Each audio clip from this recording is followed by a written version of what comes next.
So I'm like, you know what? I'm going to get stoned and enjoy Manhattan Henge by myself. And I was like feeling it, and the light was so gorgeous and it was amazing. And then I literally was like feeling good. And then I took 3 steps, and no joke, there was a piece of a cardboard box on the sidewalk, like flat, with a giant dead pigeon on it. Sure.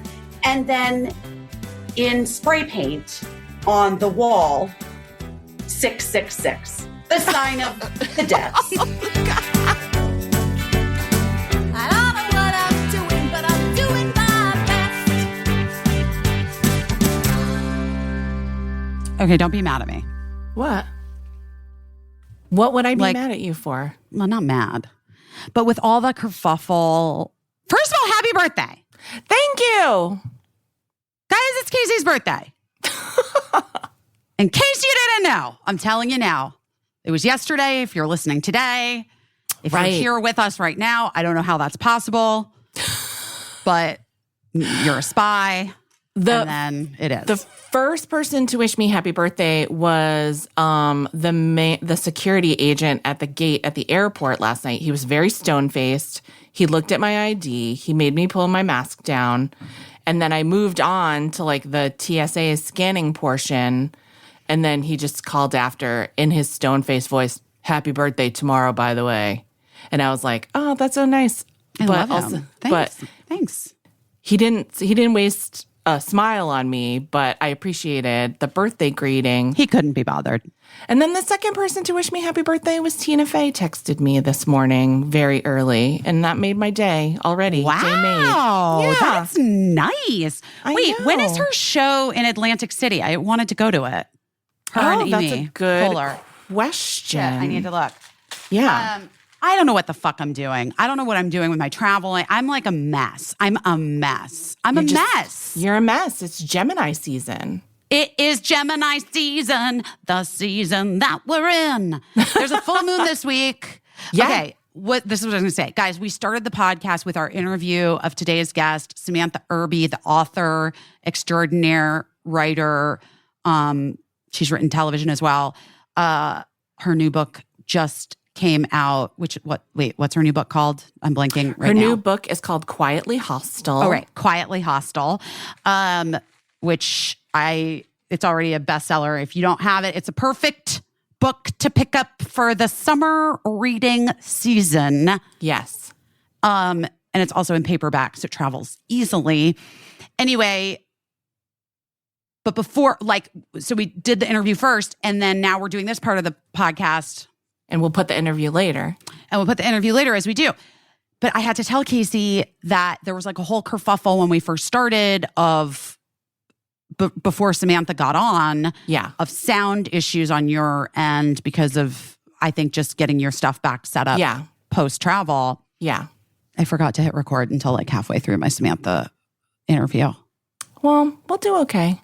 It'll be all right. I won't be mad at you for that. It happens. I know, but I just it was just because I got kerfuffled and then she was on and then I thought it was recording and then at some point during the interview I looked over and I was like, oh shit. And I didn't even want to interrupt the flow. So we didn't even bring it up. I just was like, I'm going to keep going. Yeah. Understood. Josh is a wizard. He will make it sound as good as it can sound.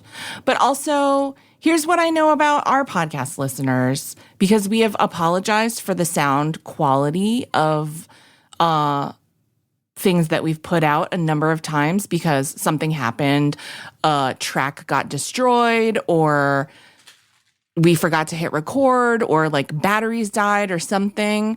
And people, they just care what the words are. They don't really seem to care too much what the quality of the sound is. If it's listenable, they're very tolerant and gracious. Well, then let me tell you something, guys. You're going to love today's pod interview because Samantha Irby gave one of the most listenable interviews we've had in a long time.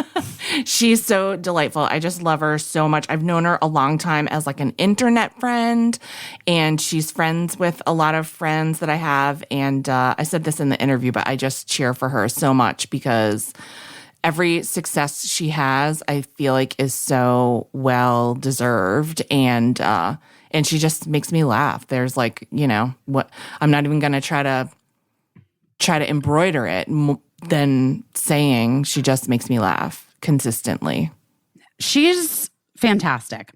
I feel like this is a moment in time. I feel like this is a crazy, I'm going to skip back to us and our lives because we'll get to Samantha in a little bit. But like, Caissie, I feel crazy. What's happening with your little brain? Like, Birdie graduates from 8th grade this week. It's a lot. It's a big deal.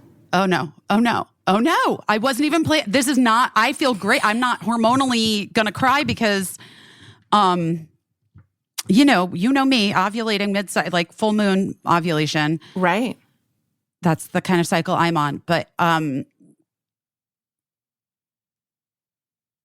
Birdie's graduating from 8th grade this week. I have been trying really hard to not.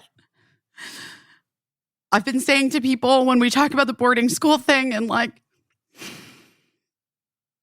and it's the same thing with like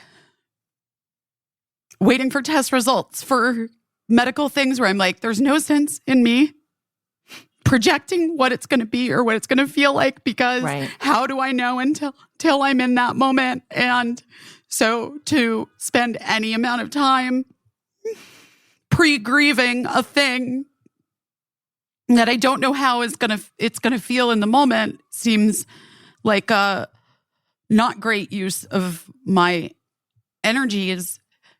But I realized the other night that I don't know how I'm going to do this at all. Yeah. You won't. You won't know how you're going to do it until you're doing it. So I think you have a good point about, and I know you're not grieving necessarily. I think you're just change, it's a big change. And I think anyone who has had a kid graduate from anything or go off to anything knows this feeling so well. And it's not necessarily grief. It's just, it's growth, actually. It's. Why do you say things that should just be on t-shirts?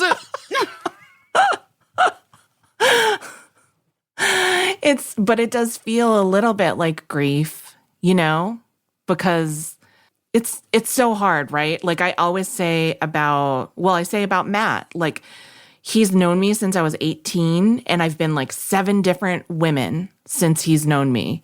And he has loved every single woman that I have been. He's been like, it is nice to meet you. I am into you. I love what you're doing. I love what you're about right now. And I think it's the same for parents, It's hard to watch your kid turn into this new person that they're going to be for this period of time. I mean, I told you about, I'm sure I shared on this podcast, like when we moved to the West Coast and Eli stayed back on the East Coast for college and he came to visit us and I had like a meltdown because I didn't recognize his shoes. Like he had bought those shoes and himself and I wasn't consulted in any way. Like, and it's not that deep. It's just shoes, But it was for me because like I just had never seen them and they had been worn and I didn't, he obviously didn't need me to help him pay for his shoes. He's a grown up. But like, back when we lived on the East Coast, he would have been like, oh, do you like my new shoes? Or what do you think about me getting these shoes? Are they cool shoes? But in a way, it like signified something so huge for me. Like he's a guy who has these shoes now and I don't even know a fucking thing about it. My mom has this thing that I guess I said to her when I was in my early 20s. She like said, oh, we were talking about something. I was going to something or whatever. And she's like, why don't you wear blah, blah, blah? And I was like, Mom, you don't even know my closet anymore. Oh, that must have killed her. Well, we say it to each other a lot now, like it's like a thing that we've said over the years. Like, But I guess that is, I don't know. I also, so it's amazing how being a human is so ordinary. Like everybody has the same experiences. Yeah. You know what I mean? Yeah. And yet when you're in it, you feel so extraordinary and you feel like you're the only person. And I literally was about to say a thing that is so insane where I was like, I just feel like I'm closer with Birdie than most people are. Like, I know that's not true. You know what I mean? Right, like even as the thought was happening in my head and making its way to my vocal cords, I knew that was insane, an insane thing to think and but that is how it feels. That's how it feels. You are closer with Birdie. Here's what I think is true. You're closer with Birdie than anyone else on the planet would be with Birdie, probably, like with very, probably zero exceptions.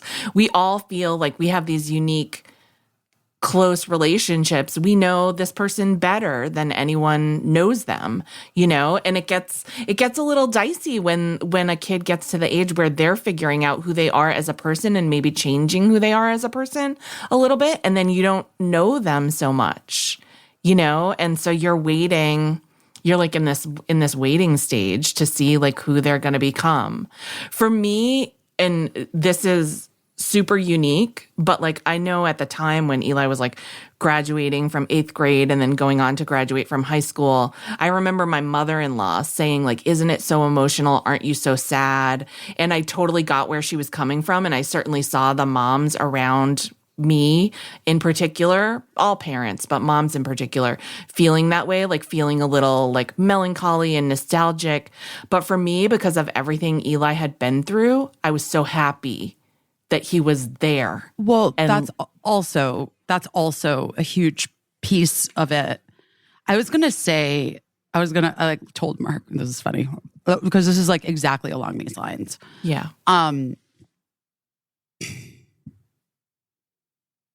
So Birdie, so we had Taylor Swift the other night, and then Birdie went to this friend's birthday in Connecticut. And this is a friend that Birdie made like literally through Taylor Swift, like through being a fan of Taylor Swift. Yeah. Which is so cute. Like that these kids like you're able to find kids. Yes. You know what I mean? Yes. That you don't go to school with. And she's such a cute, good kid. So Mark had to drive her like out to Connecticut for this birthday party.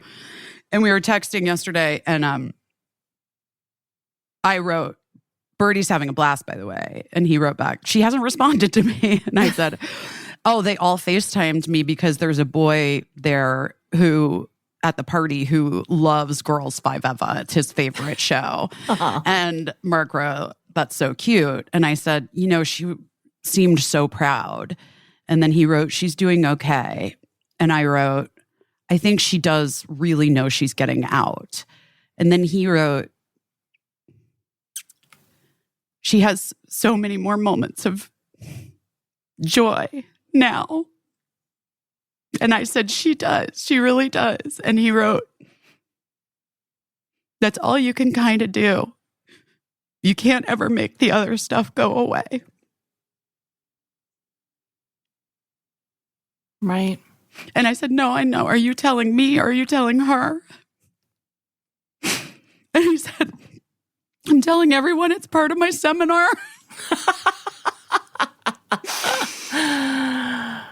Oh my gosh. But like to see where Birdie is now, yes, it's very similar to with what you must have felt with Eli. And part of me is like, but I have this unknown now, this like piece of sending her out into the world. And I don't know if I don't know. I don't know. I just don't know, Caissie.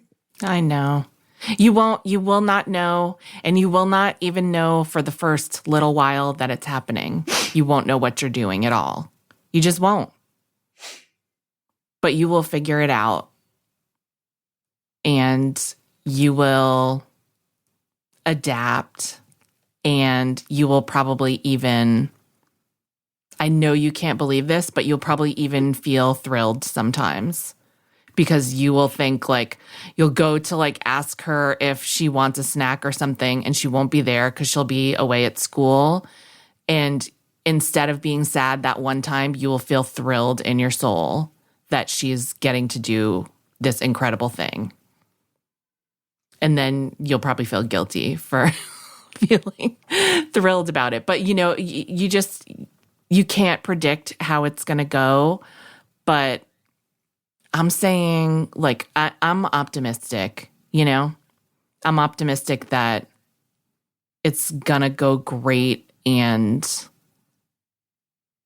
that you're just going to be like, wow, look at her go.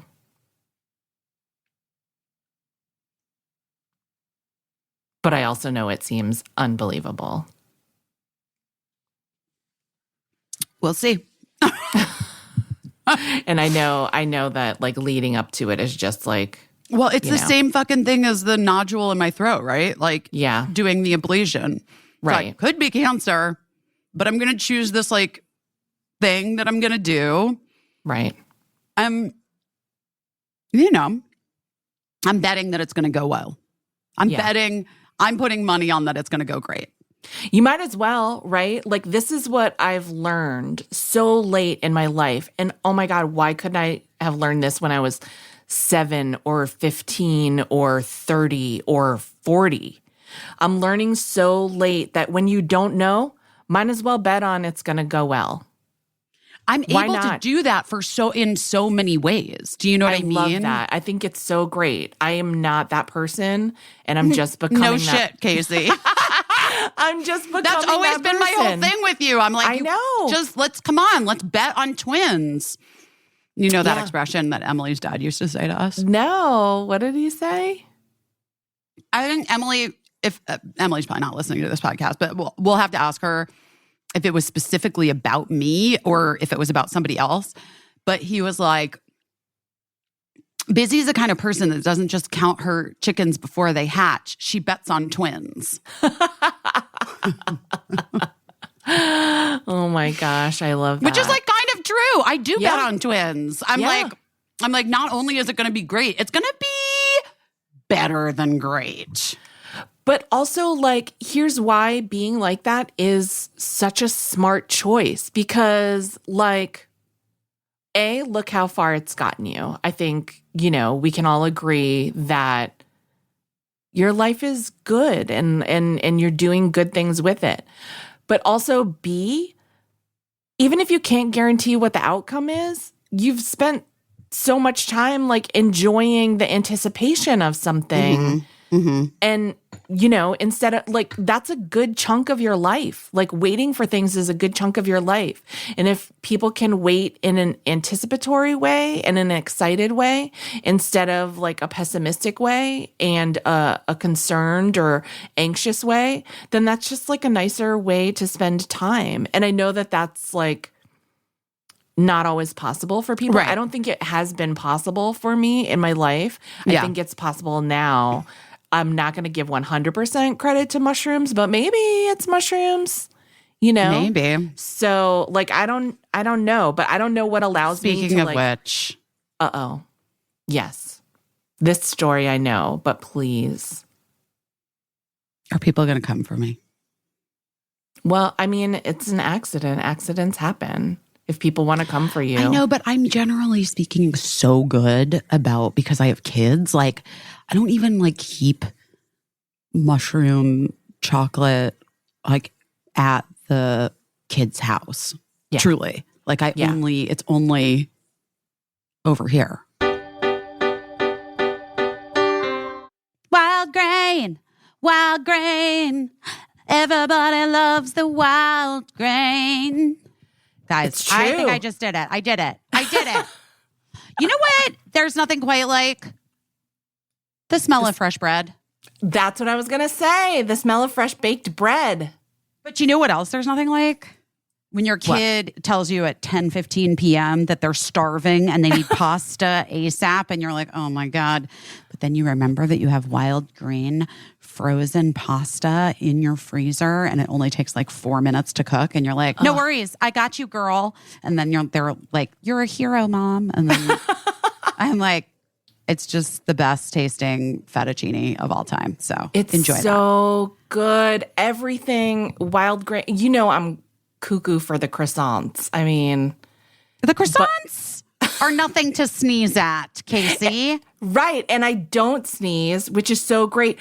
I don't think that there's ever been like a line of foods, like a brand of foods where I have universally loved everything across the board. And they don't make me sneeze. What more could I ask for? Speaking of sneezing. Well, part of the reason why they probably don't make you sneeze is because unlike typical supermarket bread, wild grain uses a slow fermentation process that's easier on your tummy, lower on sugar, rich in nutrients and antioxidants. And every item bakes from frozen in 25 minutes or less. Like I mentioned, the pastas cook way faster than that. Yeah. Way faster. Plus, for every new member, Wild Grain donates 6 meals to the Greater Boston Food Bank. You know we love a company that does good as well as doing good by you by making things that are delicious. Anyway, all you do is you sign up at wildgrain.com/busy. You choose which type of box you want to receive and how often. Wild Grain is the first bake from frozen subscription box for sourdough breads, fresh pastas, artisanal pastries. It's really easy to figure out how to cancel it if you reschedule it or skip it if you aren't going to be home or if like you didn't eat as much bread that month or whatever. Exactly. And for a limited time, you can get $30 off of your first box plus free croissants in every box, Caissie's favorite. Oh my God. Just go to wildgrain.com/busy to start the subscription. You guys, you heard me. Free croissants in every single box and $30 off your first box when you go to wildgrain.com/busy. That's wildgrain.com/busy, or you can use promo code busy at the checkout. We love you, Wild Grain. Base, base, base, base, base, base, base. I mean, come Base. on. Base. We love you, Base. Thank God for Base. I've been traveling a lot lately. Yes, and you have. I have been bringing extra stuff everywhere. Like everywhere I go, I collect a few more things that I need to fit in my bag. And Base has had my back over the past couple weeks. So and thank God you have Base, because Base is an overpacker's dream. But with Base, there's room for everything. The weekend trip that you need 15 pairs of underwear, no worries. No worries. If you're trying to decide between, different sandals, Base has you covered. You can bring them all. I had my podcast equipment. I was putting in my Base bag. I had clothes for like formal things and then clothes for like clean up dirty things. And just, I was able to keep it all separated, all straight, and it all fit. And it was no problem. And it was so easy to maneuver through the airport. And at one point I was trying to like help my husband with his bag. And it just, I had to stop touching it. I was disgusted because whatever bag he had, it paled in comparison to my Base Rolly bag. Listen, Base was created by an actress, Shay Mitchell, because she traveled a lot and she wanted to make very cute, sleek, affordable bags, luggage, and accessories that also helped you travel effortlessly, still looked fashionable, and was able to carry all the shoes that she needed to carry. I love the Weekender bag because it's super functional and has a place for your shoes to be stored separately, which I hate having shoes in with my regular stuff because I don't like the thought of the bottom of my shoes touching any of my clothes. Shay really thought of it all. She's right about that. She is 100% right. And they add new pieces all the time. I was just looking at their website the other day and I was like, I need this, I need this, I need this. And new colors. Yes. Which we love. Listen, guys, check it out. It's almost the summer. It's time for traveling. Get it together. Look adorable. whether it's like a quick trip or you're going to go 3 months in Europe. Listen, right now, Base is offering our listeners 15% off your first purchase by visiting basetravel.com/best. Go to basetravel.com/best for 15% off your first purchase. That's BEISTRAVEL.com/best. Get your base on. So you had mushroom chocolate. There was leftover mushroom chocolate from a bar, but most of the bar had been eaten, consumed by adults. Yes. And it had like, was in my backpack and had like melted kind of. So it was like clumpy and I was just going to probably throw it out. Yeah. And then, took the kids to Taylor Swift, came home super late, went to bed. Gina was like being weird. I woke up. She was like trying to chew, like she was like trying to destroy my hair thing. I like took it away from her. I was like, dude, your bone is right there. Like, what? Go to bed. Yeah. Apparently, I passed the fuck out because I was exhausted and had a horrible IBS, which, guys, we talk about later with Samantha Irby. Trigger warning. Trigger warning, me shitting. Yeah. From stress. When I got home, so I like passed out. I was so tired. Yeah. And I drove there. It's just like all stressful taking kids to a concert. Anyway. Yeah. Apparently Mark was in the house as well. And he was like, he was like, yeah, she was like scratching at the door and barking. And I took her like to my wing of the family home. Yeah. And I took her out at like 1:30 in the morning. And I was like, oh, weird. Okay. Woke up the next morning early post Taylor because I was going to take the train to New Jersey to see my friend, my good friend, and hang out with her for a little bit during the day. And was like rushing around to try to make the 9:14 a.m. train. Yeah. And then I saw it. And it was the torn up remnants and packaging from the mushroom chocolate. Mm. And then like a chewed up ball of said mushroom chocolate, like that looked kind of like a poop. Yeah. But it wasn't. It was definitely not. Yeah. And then I looked at Gina, who was like passed out on my bed, and I was like, motherfucker. So then I texted Mark, hi, I'm going to need you to wake up and come down to my room, please, immediately. There's an emergency. He did. We like gave her the once over. Yeah. Her pupils were huge. She seemed totally fine and was like a little bit just like annoyed at me for waking her up. But then I like called dog poison control. Well, I texted you. Yes. First. Yes. Obviously, my first text was to you. Well, because you've been through it. Like, I have experience with when my dogs ate the vagina chocolates. Which I thought was mushroom chocolate. No, it was chocolate that my mother-in-law had sent us for Valentine's Day, and it was dark chocolate in the shape of vaginas, which she thought was hilarious. And it was hilarious in a way until the dogs ate it. Well, here's what I'm going to say. First of all, if you ever have a dog that you realize has eaten something terrible, definitely keep in mind that there's this poison control, like animal poison control, that you can call, because any emergency vet is going to ask you to do that, right? Because the animal poison control like sets the protocol for what you should do, right? So based on their like weight and the time that they probably ate it, the amount blah, blah, blah, blah. of and the amount. So and anyway, also even the content, the cocoa content of the chocolate. Right. So, hold on. Let me chew my turkey. Oh my God. Meanwhile, this is such a sidebar and so ADD of me. But you know, I did Jesse Tyler Ferguson's podcast. Yes. Has it started yet? Has it come out yet? I mean, not my episode, but has his podcast started yet? I don't think so. I have to look though. Do you know what he does on the podcast? I know it has to do with lunch. You like eat on the podcast. And I said to him, I was like, Jesse, people are going to fucking hate this. Like, you're just like, we're like just eating into the microphone. I'm like, people are going to have reactions.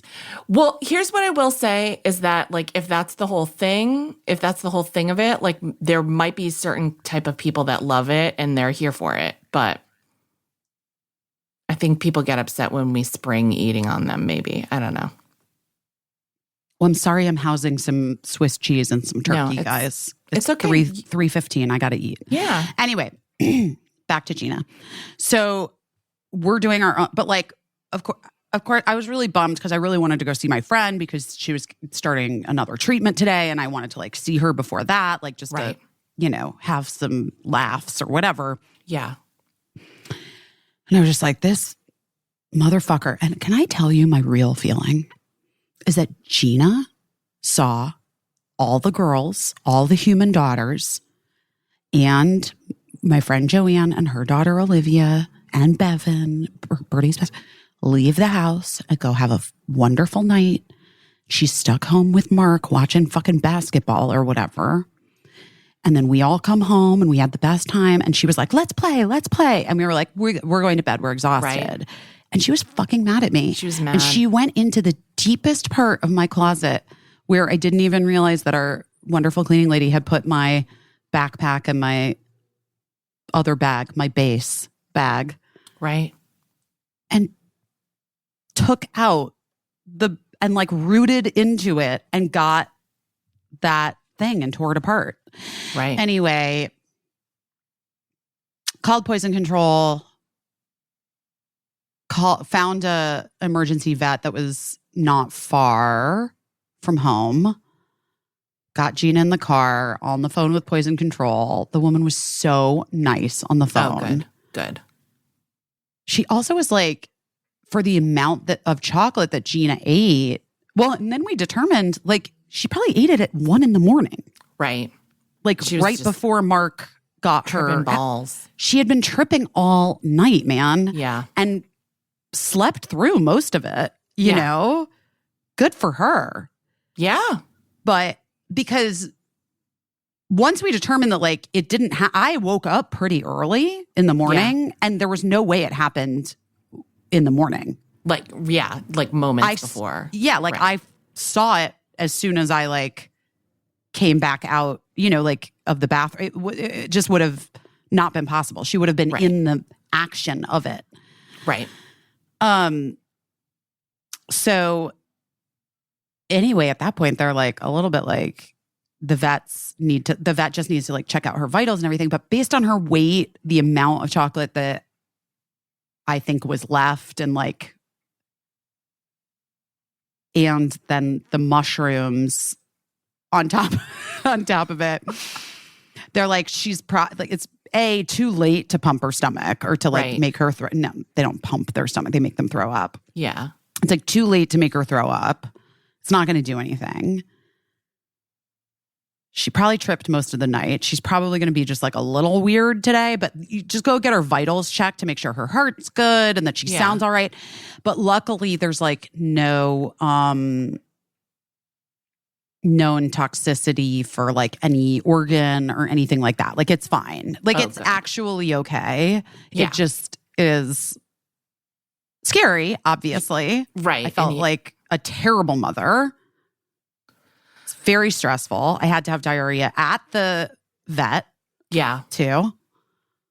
Which is never fun. Especially because you guys, the bathroom was like literally right behind the receptionist. And I felt so bad. Do you think in a vet's office they haven't seen some terrible shits? Don't tell me that you think that you shit worse than every animal that's ever been in there. No, there was an animal that came in right after I like almost threw up. It was terrible. There you go. It was so bad. But no, but if ever you have to do it at a vet's office. That's like the ideal place. I was like having the kind of IBS where it's just like you turn a faucet on. Yeah. It's like not great. Not my favorite kind of IBS. I have different ones, you know? Like I've had it for so long. Like I know my different kinds of IBS. This one in particular that I had is not my fave. It's your just least favorite. One of my least favorite kinds of IBS. It was just a real fucking bummer. Yeah. But anyway, the vets and all the vet techs, of course, loved Gina.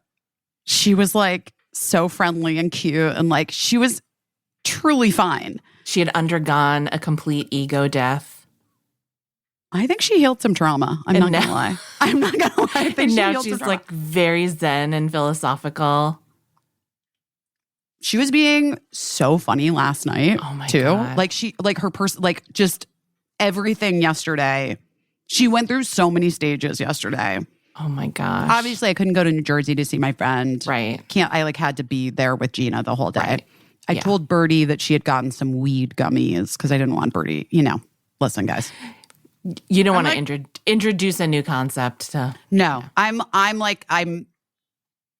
there up to a point, and then I'm just like, we gotta. So if anyone reports on this from like I don't know, anyone from like a gossip website or anyone, just put weed gummies, okay? Just do me a fucking solid.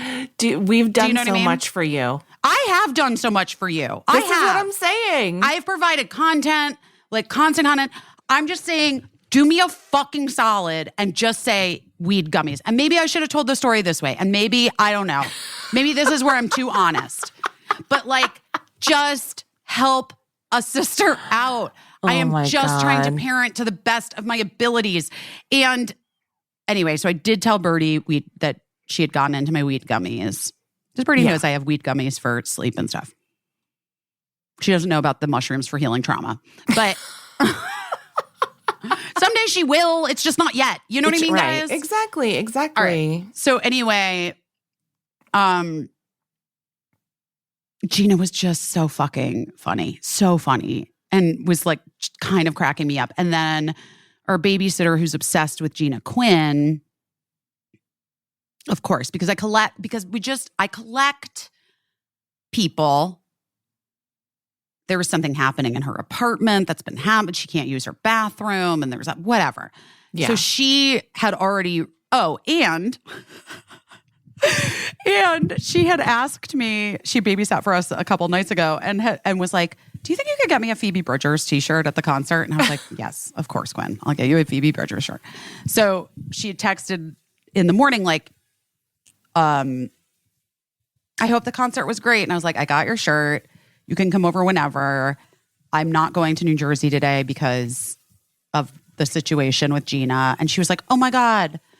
But also, can I grab your keys and shower at Casa Kismet?" And I was like, "Yes, of course, of course. Just come over whenever." So she came over and then was like hanging with Gina. And then she's like, "You know what? I'll take Gina with me up to the apartment and like just watch her, make sure she's good." And so she spent like half the day babysitting Gina, which was a relief to me. Because I was feeling very stressed about it. Like, you know what I mean? Yeah, of course. And continue to feel stressed about it. Like, cut to 4 a.m. this morning, past this morning, I woke up and Gina was like passed out on her usual chair across from my bed that she loves. But then I got like too worried that she was too passed out. Like not even thinking that it was like 4 a.m. And you held a mirror up to her nose. I legit picked her up and like put her into my bed and then like was talking to her. And she just kept looking at me like, "What are you doing, lady? Stop. Shh. Let me sleep." I was just like, I was being crazy. But the vets... it was scary. And the vets were the vet was like, "She's great. She seems very chill. Her pupils are definitely dilated. She's probably tripping a little still, but it's been 6 hours. Like, she's good. Her heart was good. Her like lungs, so everything sounded, she was good." Yeah. I just felt like such a fucking fuck up of a parent. Listen, here is what I will say. I was with Matt when you texted me and called about it happening, and I gave you my advice to like get to the emergency vet and bring the wrapper so that they could calculate the amount of chocolate that had been eaten, which I wouldn't have known this before, but because my dogs ate dark chocolate, that is particularly dangerous, more dangerous than milk chocolate. And because if there was any guarantee that they had split the box of vagina chocolates evenly, they probably both wouldn't have had to do anything. But because there's no way to know, did somebody eat 90% of the chocolate or did they eat 50%? There's no way to know. And there's no way to know if like the good one ate the more chocolate or if the bad one did. So, you know, it was just a guessing game at that point. So anyway, I gave you my advice. But then Matt was like, oh my God, what's wrong with Gina? So I told him, and he didn't say, why would Busy leave mushroom chocolate inside a bag inside her closet where Gina could get to it? He did not say anything like that. He said, what is going on with dogs right now? It seems like they're doing a bunch of crazy shit. And I was like, I agree. I blame dogs. It wasn't you. Our Can I dogs be honest with you? I swear to God. And birds. No, what is happening with the animals? I think the animals are responding to the chaos of the world. Yeah. And they're just like, let me just get into some shit. Let me just do it. Let me just get it over with. I mean, maybe it's always been like this, but I truly feel like dogs are like looking at us and they're like, listen, people are fucking stupid. Yeah. And they do whatever the fuck they want. Yes. I'm going to do what I want too. And by the way, I practically think I'm a person. So I'm going to go into this backpack that belongs to a person and dig around and see what I can find.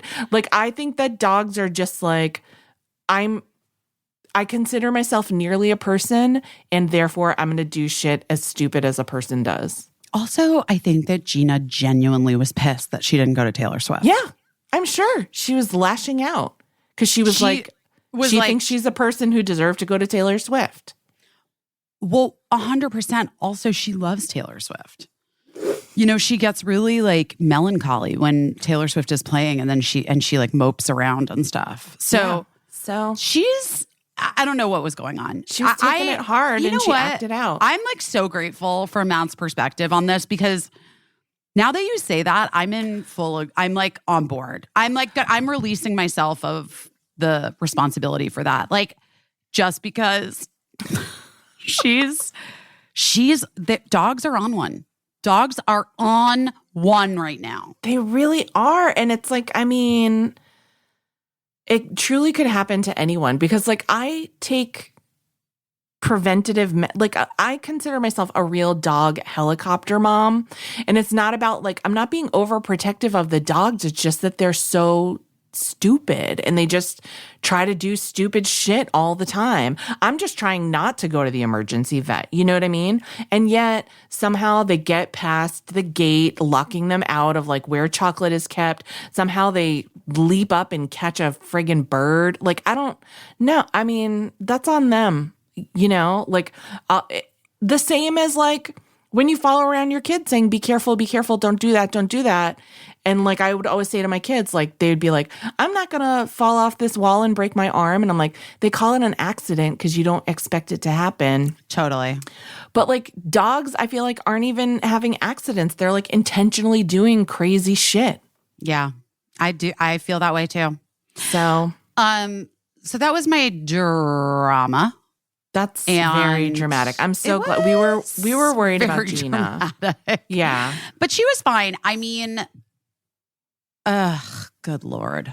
Now you have to take a bunch of mushrooms so you can get over that happening 100%, to Gina. 100%. It's like, you know, it's a lot. Well, it was a whole kerfuffle. I'm glad she's okay.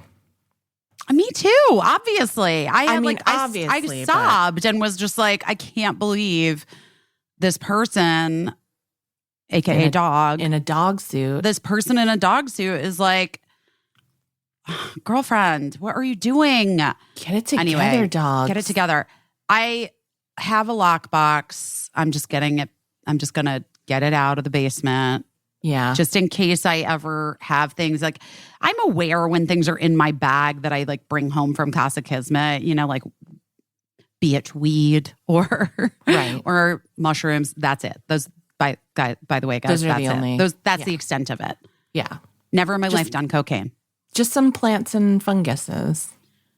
Guys, I keep it natural. I've never done cocaine either. Everyone thinks that I have. Well, as we have said before, ADD. can't afford cocaine. But yeah, ADD is like, yeah, I think it mimics, you know, those. But I just, we're not living that life. We're not living that. I've never been living a snorting things up my nose life. No. That's No. just not for her. Yeah. Also, It's- I like, my nose is, you know. You love your nose. You would never It's my want to risk favorite. No, it. I would never want to risk it. It's my It's like favorite how- part of my face. Yeah, sometimes people would say that Prince did such and such of like a wild thing or whatever, like got into like a scrap at a club or whatever, and I'd be like, he'd never risk his hands. He never would. Ever. Never. It's not. We know that. Automatically We know no. that. Untrue. My God, I've had such a fucking week though, too. I mean, I just Yeah. think it's all been a lot. Like, Yeah. there's all the stuff I've already talked about. Then there's other things that I'm not going to talk about. And then there was the Taylor Swift concert, which, I can tell the story of how I got 4 tickets. Yeah. How'd you which get is them? Very exciting. How'd you get them? Through Renee Elise Goldsberry. I know. Wow. She's Which such a is- good friend. She is a great friend. She's a Yeah. great friend. And one of her best friends happens to be one of Taylor's backup singers, guys. Didn't know it. Didn't know it. Oh my gosh. Incredible singer. Like, Wow. wonderful. But Cricket had lots of kids in Cricket's grade were had gotten tickets. Right. And so Cricket revealed to me last week. Oh, because Mark and I had the realization we had gotten just those 2 tickets through the second round Ticketmaster lottery thing. Right. When they tried to make up for the disaster. Right, which I was like grateful that we got Yeah. those 2 tickets for Birdie and her best friend. And then at a certain point, like a week and a half, 2 weeks ago, so then I got those tickets through your friend for Philly, thinking Right. like, well, that'll be the show I go to. And then like a week and a half after I went to the Philly show, Mark and I were talking and I was like, wait. We can't let these teenagers go to a stadium with 75,000 people like by themselves. Like teenagers who are still young teenagers. Right. Who also both have had like anxiety in the Right. past. Right. Who like, no, you can't, I'm not doing, like, that's not happening. So then what it turned into was that I was like, well, I already saw the show, albeit the seats weren't great. We were on the side. Yeah. Watching them, but whatever. But I was like, I already saw the show. It's a lot of money. Let's just like, if we can get 1 ticket, Mark, you drive them, you go. Right. Then Cricket revealed to me, because you know she keeps it close to the vest, to the chest, vest, to the vest. Your chest. vest, you wear your vest on your chest. So either way. Cricket revealed to me in a moment of vulnerability that she actually did really want to go see Taylor Swift. But she didn't want to tell us because she knew it was so much more important to Birdie. Aw. I know. So then we were looking for single tickets like on the resale sites, you know, which by the Yeah. way, it was insanely expensive still. Right. But then Renee reached out and was like, I think I can help you. And so then I was able to get 4 Amazing. tickets together, thinking, well, Mark and I could go both. Right. Both of us could go with Cricket, and then we could bring, and then I was trying to, I wanted to see if my friend could come Right. because she really wanted to see Taylor Swift, but she's sick and it like just wasn't, she just couldn't. And so then she just didn't have the energy for it. So then Yeah. there'll be other Taylor Swift concerts. Yeah. This isn't the Yellow Brick Tour. Right. Elton John.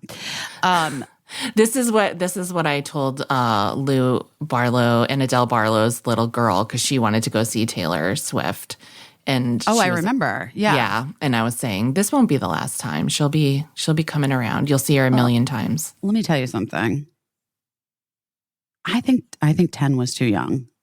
Yeah. They were so overwhelmed, both of the kids. I mean, Cricket was the one that like lost at first. Yeah. When it got dark, but like one of Cricket's BFFs who was with us and her mom, Joanne, who I love, had like literally been playing her softball playoff game that day. She was exhausted and like spent and just like, it was super overwhelming. And like the tickets were great seats, like really great, not on the floor, but like really great seats. And it just was like the little kids like kind of just couldn't deal. And Cricket was like sobbing. Like we went outside. I was like, let's take a merch break. And then like all of the merch was like sold out inside. Like it was crazy. The whole thing was like crazy. Gosh. It's a circus. It was a circus. And then I ran into my friend Lindsay Lyons and her fiance. And that was like weirdly when Cricket snapped out of it. Like outside, we were outside and she and her fiance were like going from their seats up to, she works in music, like in music industry, concert stuff. Oh, yeah, she works for Golden Voice. Okay, gotcha. So like they were going from their seats to like some box where they had to see people. Yeah, but she was so cute and like the way she was talking to Cricket and I don't know, just like snapped Cricket a little bit out of it. And then we found this, I talk about it a little bit later in the show, but we found this club, the MetLife 50, it's on the 50-yard line club. That's normally a private club during like football games, but I guess because it was a buyout event or whatever, it was just open to the public. Anyone could go in there. But people didn't really know that because they thought it was just a members only club. Right. But you could go in there and you're on the 50-yard line. And so we could see everything perfectly, but it was like almost like quiet in there. Right. You couldn't hear. It's like soundproof windows. Oh my gosh. But the kids, we went in there and then Joanne and Olivia came down and met us. And then the kids just like sort of were in there. There were a few other kids that were having some like overwhelming sensory issues. Vibes. Yeah. And we stayed in there for a while. And then at a certain point, Joanne was like, oh yeah, they're going to close the club soon. We were going to have to like go back to the seats, guys. I was like, now do you think you could try the earplugs that I brought for you guys? Yeah. Because I had brought those earplugs that Cricket refused to put in. Of course. It's like 10-year-olds refuse to wear jackets. Yes. And earplugs. Yes.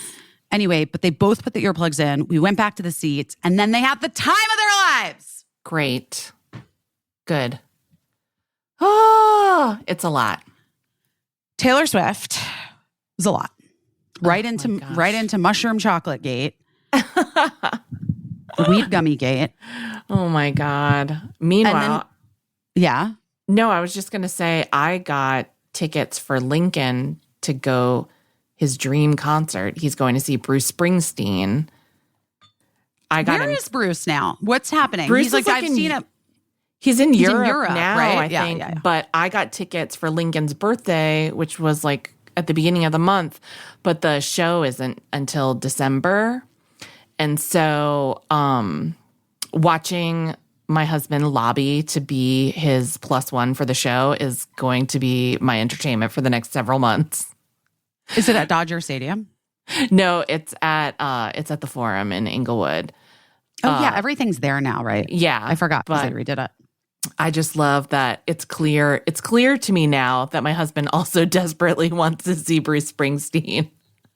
And he's Lincoln is, I hope he leverages it because I think for the next several months, Dad's going to be on his best behavior, hoping to be his date to go see the boss. I had like a hard time too, just because like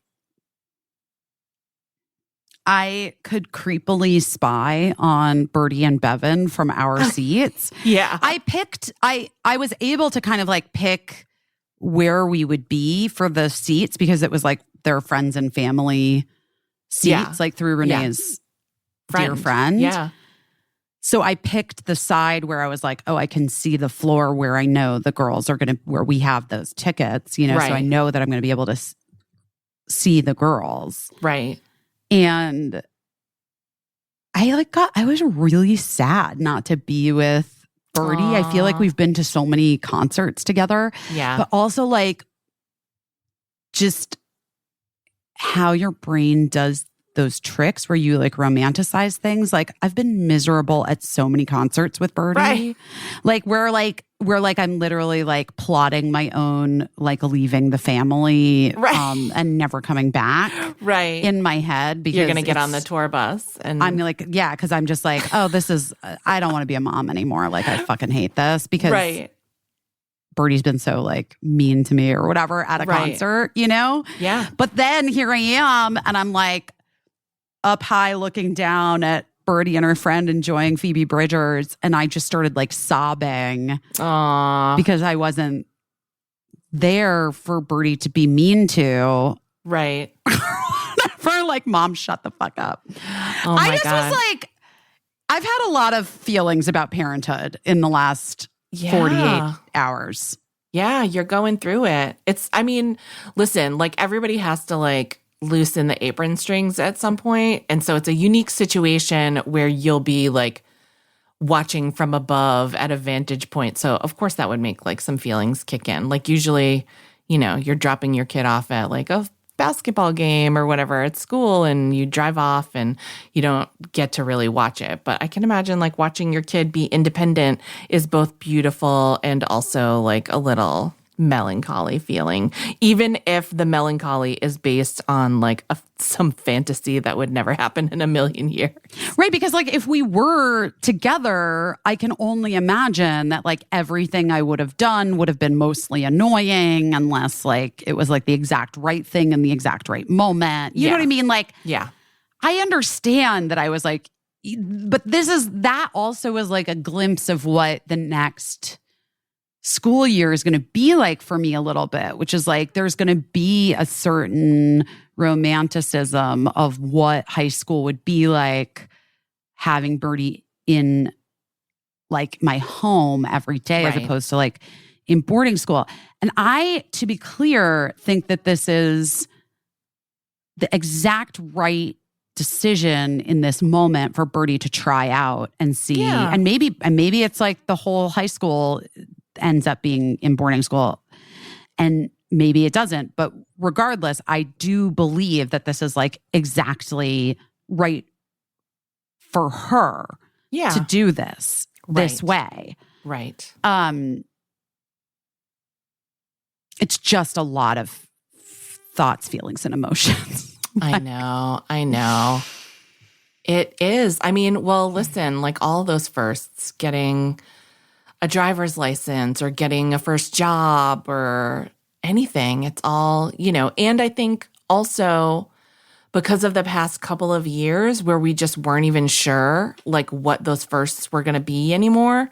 And so we've missed out on a lot of things. And, you know, I think all of us are just very, very tender around those moments. I think that's a very good word, tender. Yeah. Yeah. It's hard, but I'm so excited for Birdie. I'm excited for her to get to do this. Not everybody gets to do something like this. No, are you fucking kidding me? It's insane. It's so cool. Yeah, and she's such a unique kid, and I think a unique experience is called for in the situation. I just remembered that I do have a really good friend in Sweden that I want to connect you with just in case, just to have like boots on the ground. I know you have other people. Yeah. But I just feel like I should introduce you to everyone Swedish that I know so that 100%. Guys, I'm open. If you're Swedish, reach the fuck out. You know what I mean? Like I'm open to anyone's intro. Yeah. I remember has a friend in school now that who is Swedish. Oh, good. And her mom was like, I'm going to introduce you to this person and this person. And good. Yeah. It's good. Even when we were sending Eli, we were sending him to Seattle when he was, I think, a little younger than Birdie, maybe. And I was so nervous to send him like to across the country. Oh my God, I remember that. I Without remember us. this story. Now, I don't remember that. I wasn't there for that, but yes. Yeah, but yeah, where I just was like, if I just knew one adult who lived in Seattle and we happened to know one adult, and my husband was like, ugh, he's a rock star though. And I was like, it doesn't, at least one adult, someone whose phone number. And then it became, then he became the main character on the internet for a minute. Oh my God. But just someone who's an adult whose phone number they can have in their pocket is like, makes you feel a little bit better. And also when we went to the West Coast and Eli stayed on the East Coast, even though he was 18, 19 years old, like just having He was also kind of like living with your friend. Yeah, he lived with Not in like a romantic way. No. He lived in our house with my friend because my friend lived in Washington, D.C., but she got a job in Harlem and she couldn't find a place that she could afford on the salary of the job, but it was a really good job. So I was like, well, here's a weird proposition, but my 20-year-old You want to be roommates with my 20-year-old? Yeah. Do you want to be like a 30-something person who works in politics and be roommates with a 20-year-old in Connecticut? And I am so happy that happened because they remain BFFs like to this day. And by the way, she would always like try to text me gossip about like what Eli was doing. And I was like, Heather, do you think Eli doesn't gossip to me about what you're doing? And she was like, that's fucking hilarious. That's a good point. I was like, you guys should actually be allies against me at this point. But I'm so happy that it worked out that way. But also like other friends that just checked in on him and made sure that he was, doing okay was really helpful to me. So I want to connect you with as many Swedish people as possible. I'm open. I'll take anyone. Should we talk to Samantha Irby? I'm dying to talk to Samantha Irby. She's so great. Samantha Irby is like one of those folks that started off kind of as like an internet personality and became an author. And now she's a television writer as well. But she's prolific. She's written her books. You've seen her books in, as I like to say, if you've seen them nowhere else, you've definitely seen them in the airport. 100%. Her new book is called Quietly Hostile.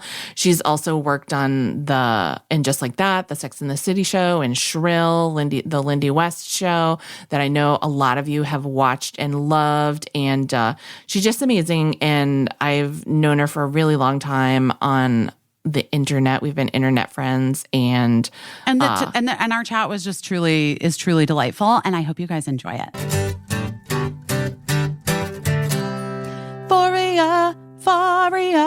Faria. Guys, I don't know who needs to hear this in this moment right now, but I'm gonna need you to start having better sex. Yeah, I mean, many things would be so much better if we were just having better sex. Yeah. Whether you're alone or with somebody, I'm telling you, and if you're with somebody, I don't want you to think like, oh, but the sex is great with them. I'm sure it is. I'm sure it's great. But it can get better. I'm just telling you, it could be better. I know it can be better. It can always be better. And here's where Foria comes in, because Foria has products that were designed to naturally enhance sexual pleasure and give you access to bigger and better orgasms, whether you're solo or with a partner. Using all natural plant-based ingredients to intensify sexual pleasure and relieve discomfort. Foria has a serious cult following. You've heard us talk about the reviews online. I highly recommend going through those testimonials and checking out what people have to say about how the sex oil and the Awaken Arousal oil has changed their games. You know who else gives Foria a lot of great reviews? Our listeners. Yes, I don't think any product that we've ever advertised on the podcast has gotten more thumbs up from our listeners. You guys, it is true. And so here's what we're saying to you. Why not give it a shot? Also, used together, Foria's Awaken Arousal oil and the sex oil are the perfect combo for peak pleasure. You have our permission to try this. We fully endorse you. Go ahead and treat yourself to more, deeper, fuller pleasure wherever you can find it and as often as possible. And you can start with a bottle of Foria. Foria is offering a special deal for our listeners only. Get 20% off your first order by visiting foriawellness.com/best or use code BEST at checkout. That's Foria, Foria, wellness.com/best for 20% off your first order. We recommend trying their Awaken Arousal Oil and Sex Oil. You're going to thank us. Trust me, you're going to thank us. Talkify, Talkify. Life is full of what ifs. So what if you try something new when it comes to dating? Talkify is a new way to meet other serious singles. What if they help you find what you're looking for? Listen, confidence is key when it comes to dating, but if you've struggled to find worthwhile connections, it can be difficult to feel your best when meeting new people. With Talkify, you feel confident that you're meeting someone special who is picked just for you. Talkify is the country's #1 modern matchmaking service that's designed to help you achieve relationship success. Their trusted compatibility specialists hand select successful and compelling candidates so you can date consciously and productively. Here's how it works. The Talkify matchmakers meet with you to learn about what you're looking for in a partner. And then they select and screen potential match candidates for you, doing background checks and video interviews and asking tough questions that are too awkward for first dates. And then from there, your matchmaker plans your date introductions and handles all communications for you. So it's a very safe and stress-free dating experience. Talkify is committed to finding your match. 80% of clients met their person within the first 12 matches. This sounds incredible. I haven't dated for a long time, but I have a lot of friends that are single and on the apps, and just cutting out all of the BS that they have put up with just people who aren't really interested in a relationship, messaging them, just things you don't want to find in your inbox. This sounds like such a great thing, and I'm going to be sharing it with all of my single girlfriends. I mean, listen, when I'm in a place where I feel like I'm ready. Yeah. I am going to call Talkify just because, I was on that app for 3.5 minutes and I have enough horror stories for an entire book. So this is what I'm saying. Yeah. I mean, it's like, it is real. And then also now I'm like not, and I'm like, I don't know how you would ever meet someone. I don't know how I would ever meet someone. You know what I mean? Like, it just feels like truly impossible. Like, right. And so the fact that Talkify is talking about how much effort they're putting into helping you find someone who's, let's be honest, not a creep. Just that alone sounds like a dream come true. Yeah. Just like, come on. I need you to cull the candidates, Cull the herd. Cull the herd. Let's get what would be the most appealing for me. And then, right. Yeah, I don't have to deal with the rest of the riffraff. This is exciting. I know, but I'm not there yet. But when I am, it's going to be Talkify. And right now, Talkify is offering you guys, our listeners, 20% off when you become a client at Talkify.com/best. That's TAWKIFY.com/best for 20% off when you become a client. Talkify.com/best. There she is. Hi. I'm so sorry. What are you sorry for? What? Don't be For sorry. being 10 minutes late. Not I don't wanna even. make you gorgeouses wait for me. Listen, Samantha Irby, we are blessed to have you join us. Be it 10, 15, 20. I would take you Caissie, I love an you. hour and a half late. See? Are you trying? Don't make me cry. You trying to make me you? You know what I mean? Yes, I am. That's the goal. Remember the Crybabies podcast where the whole thing was just to make you cry? Yes. Our friend Yes. Sarah Thayer. Sarah Thayer and I love her. and Susan Orlean? Susan Orlean. Yeah. Yes. I did it once. I cried, obviously.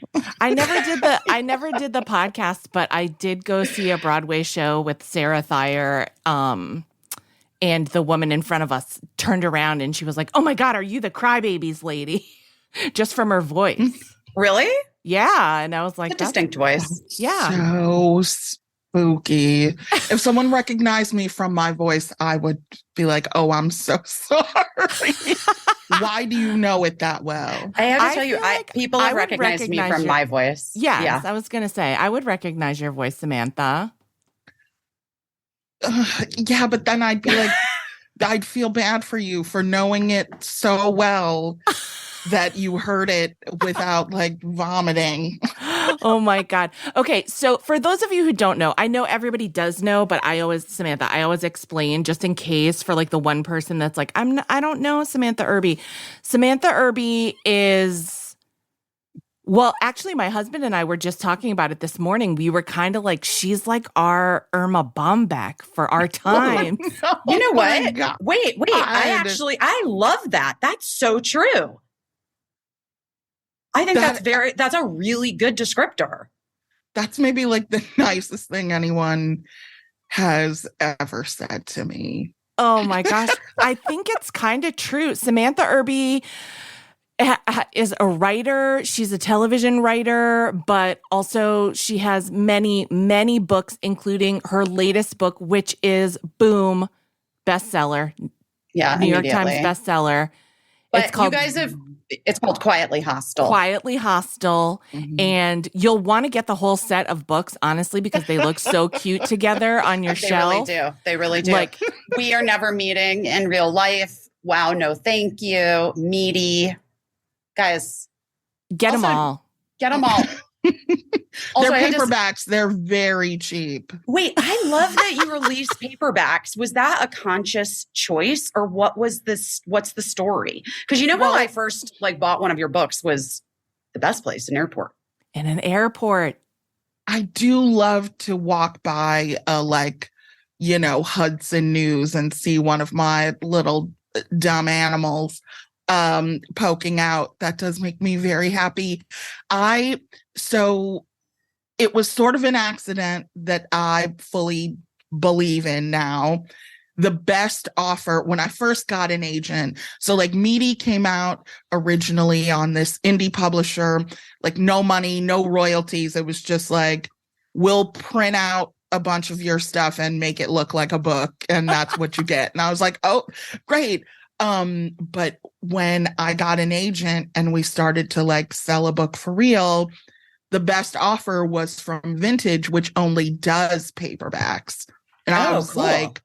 Perfect, because, and I don't say that, I'm pretty self-deprecating, but I don't write $30 books. You know what I mean? Stop yourself right now. This is, but I actually really get it. And I think Yes. had I been more thoughtful about it or had I known more or / anything before I did my book, I think I would have just released it in paperback as well. Paperback and audiobook. I think I would have sold double. And I did but I listened to your book. Well, I bought it because the cover is so great, but then I was like, I want to hear Busy read it. So then I listened to it on audiobook. But your next one, just do paperback. It's so easy. It's a way to I automatically don't take myself too seriously, right? This is not a heavy book of literature. This is a book that you are supposed to drop in the bathtub and read it once it dries and is all crinkly and disgusting. That's what these books Well, are. I think you're kind of onto something because you talk a lot in the book about oh, sorry that I like regular things that are popular. You know what I mean? And I feel the same way kind of about your books and a lot of books. There's something about being able to just roll up a paperback and stick it in your back pocket or whatever, Yes. it, just to really enjoy it. And you don't feel like you have to keep it precious and perfect and it's really, sometimes I feel like all books are wonderful. And I think that people get a little weird about books, if I'm being honest. And I'm sorry if you're weird about books. I'm telling you the truth. Like, I think that sometimes we treat books like almost like they're bordering on animals or people, which is, you know. Stop it, Caissie. No, but it's. I'm obsessed with that. I don't know. I know that the mushrooms hit early today. I can tell. But I'm just like, there's something about like a paperback book where it's like really yours and it's meant to be ephemeral and you're meant to like consume it. Oh my God. Wait, you guys, do you remember I was we're the same age, Samantha. Mhm. We were in maybe end of middle school or beginning of high school. Sorry about the sirens. I live in New York. I hate it. Okay, but- I hate New York as a city, but we can get into that later. I know mean, you live there, I do. but I and- know it's for work, right? Please, it's not because you love it. No, it's it's so hard. It's every day I feel like I'm about to break in a million pieces. Thank you for saying that. Everybody who I know who lives in New York, and I worked on the Sex and the City reboot, everybody is obsessed with New York. She's the There's sixth girl or whatever. Oh my God, right? It's like Fifth girl. Fourth, I don't know. everyone's such an evangelist. And I'm like, what? Where? Like, do you never like leave Soho? Like, I could get it if you like only lived in someplace really cute and never left that area. But on the whole, But the thing about New York City is that, and what I think actually is sort of great about it, is that there is no place that's like super cute. Everything is like mixed. Everything is mixed all together. Like, it's like super cute. And then like, you guys, literally, I took a picture I posted on my Instagram stories yesterday because it's today, yesterday and today are Manhattan Henge. Oh, which- yes. Where the light, because anything above 14th Street, how they built the grid of the city, guys, I'm just explaining this to you, not to my two friends that I'm talking to, because they know what I'm talking about. The way that they built the city, the grid, it's like southwest, it runs like, anyway, so twice a year, for 4 days total, twice a year, the sunset lines up perfectly with the grid of the city, and the sun sets right down the middle of the grid. So it's really cool to like walk. So I was like having this moment by myself. Yesterday, I was like totally alone. I thought I had plans with a friend. I only literally have one friend in this city. I thought I had friends. She got tied up. I was just like, fuck. So I'm like, you know what? I'm going to get stoned and enjoy Manhattan Henge by myself. And I found a street that was like, I had a clear shot and it wasn't that busy. So I didn't feel weird taking pictures, because now that's a thing too. Like, you can't even really take selfies without feeling like an asshole. And I was like feeling it, and the light was so gorgeous and it was amazing. And then I literally was like feeling good. And then I took 3 steps, and no joke, there was a piece of a cardboard box on the sidewalk, like flat, with a giant dead pigeon on it. Sure. And then in spray paint on the wall, 666. The sign of the devs. The sign And of the I was devs. like, you know what? Fuck this. Like, why? Why? Can I ask you this? How is like a freelance Satanist, how can they even afford to live in Manhattan? I have no idea. Like a DIY devil worshiper. please, freelance Satanist, Caissie.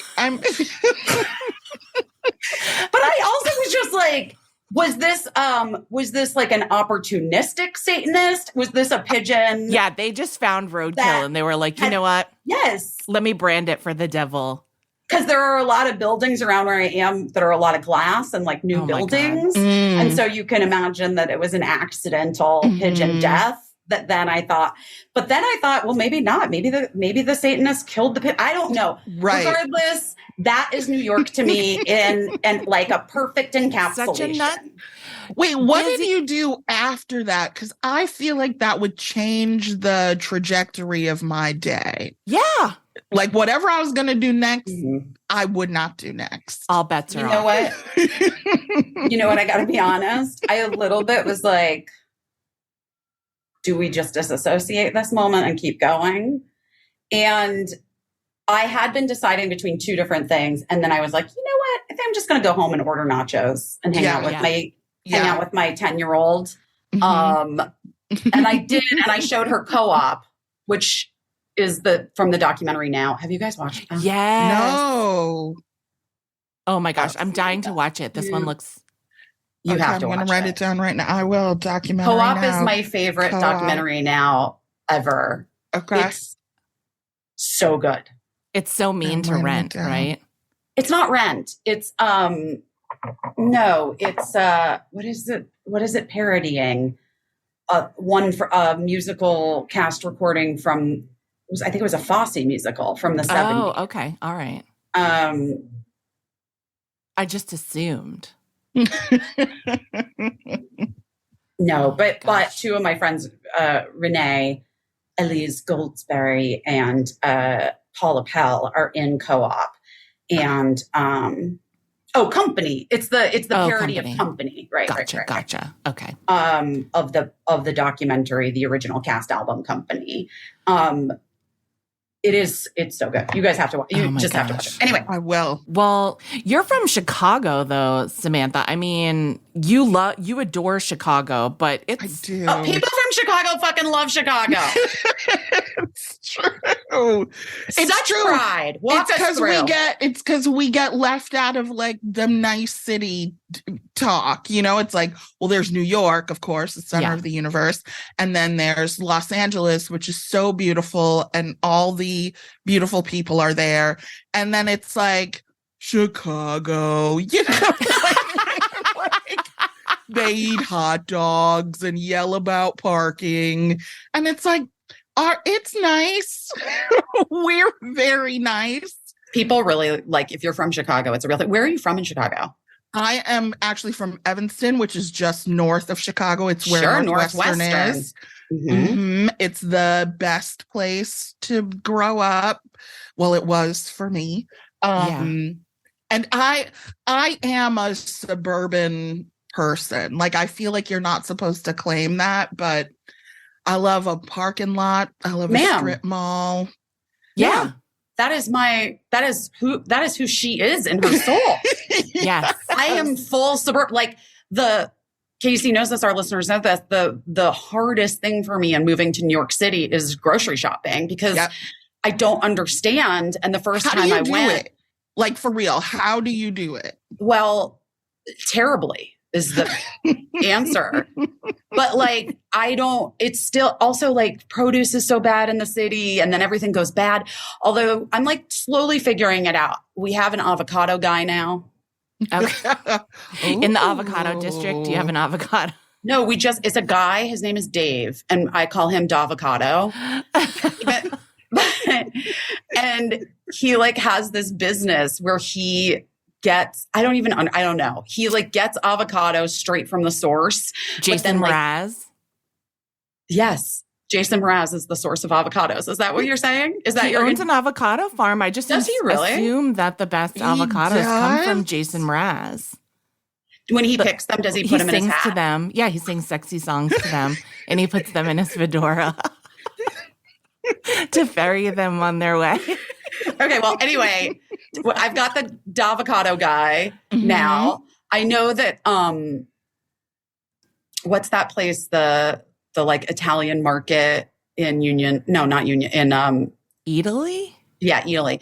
I know that the Italy grocery store has like really good produce, generally speaking. Yeah. But that's like impossible to get up there. But when I do, I'm like, okay, I know I'm going to get some berries. And then,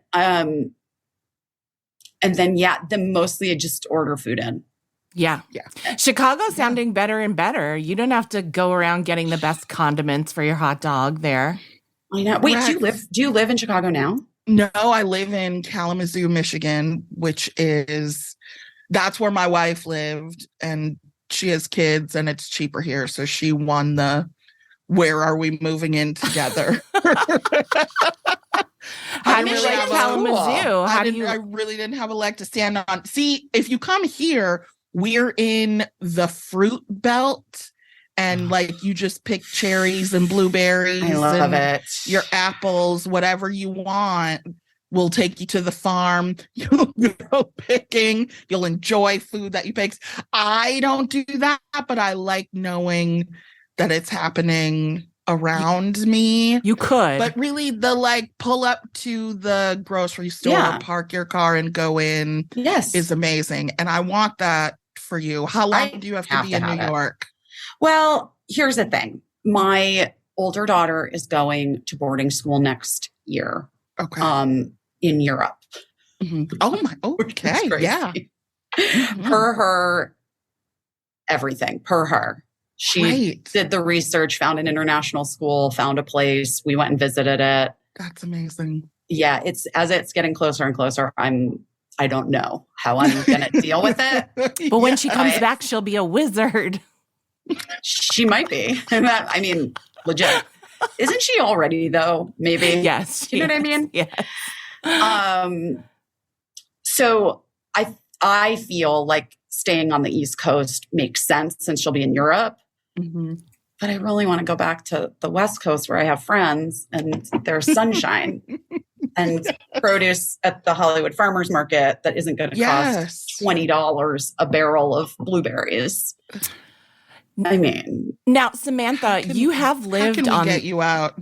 I don't you've know. lived on the West Coast, right? That's true.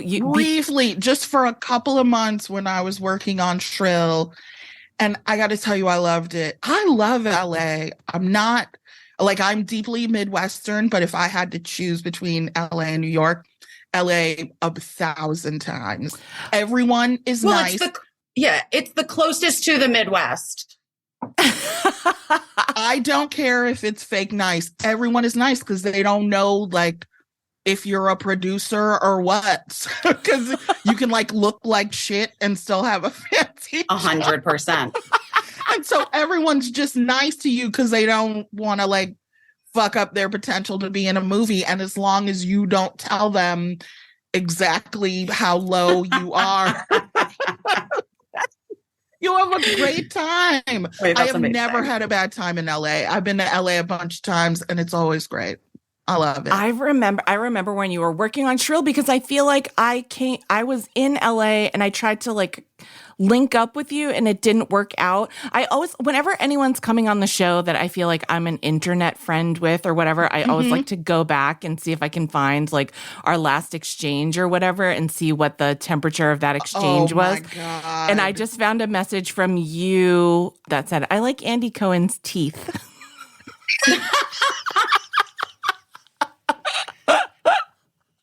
Caissie,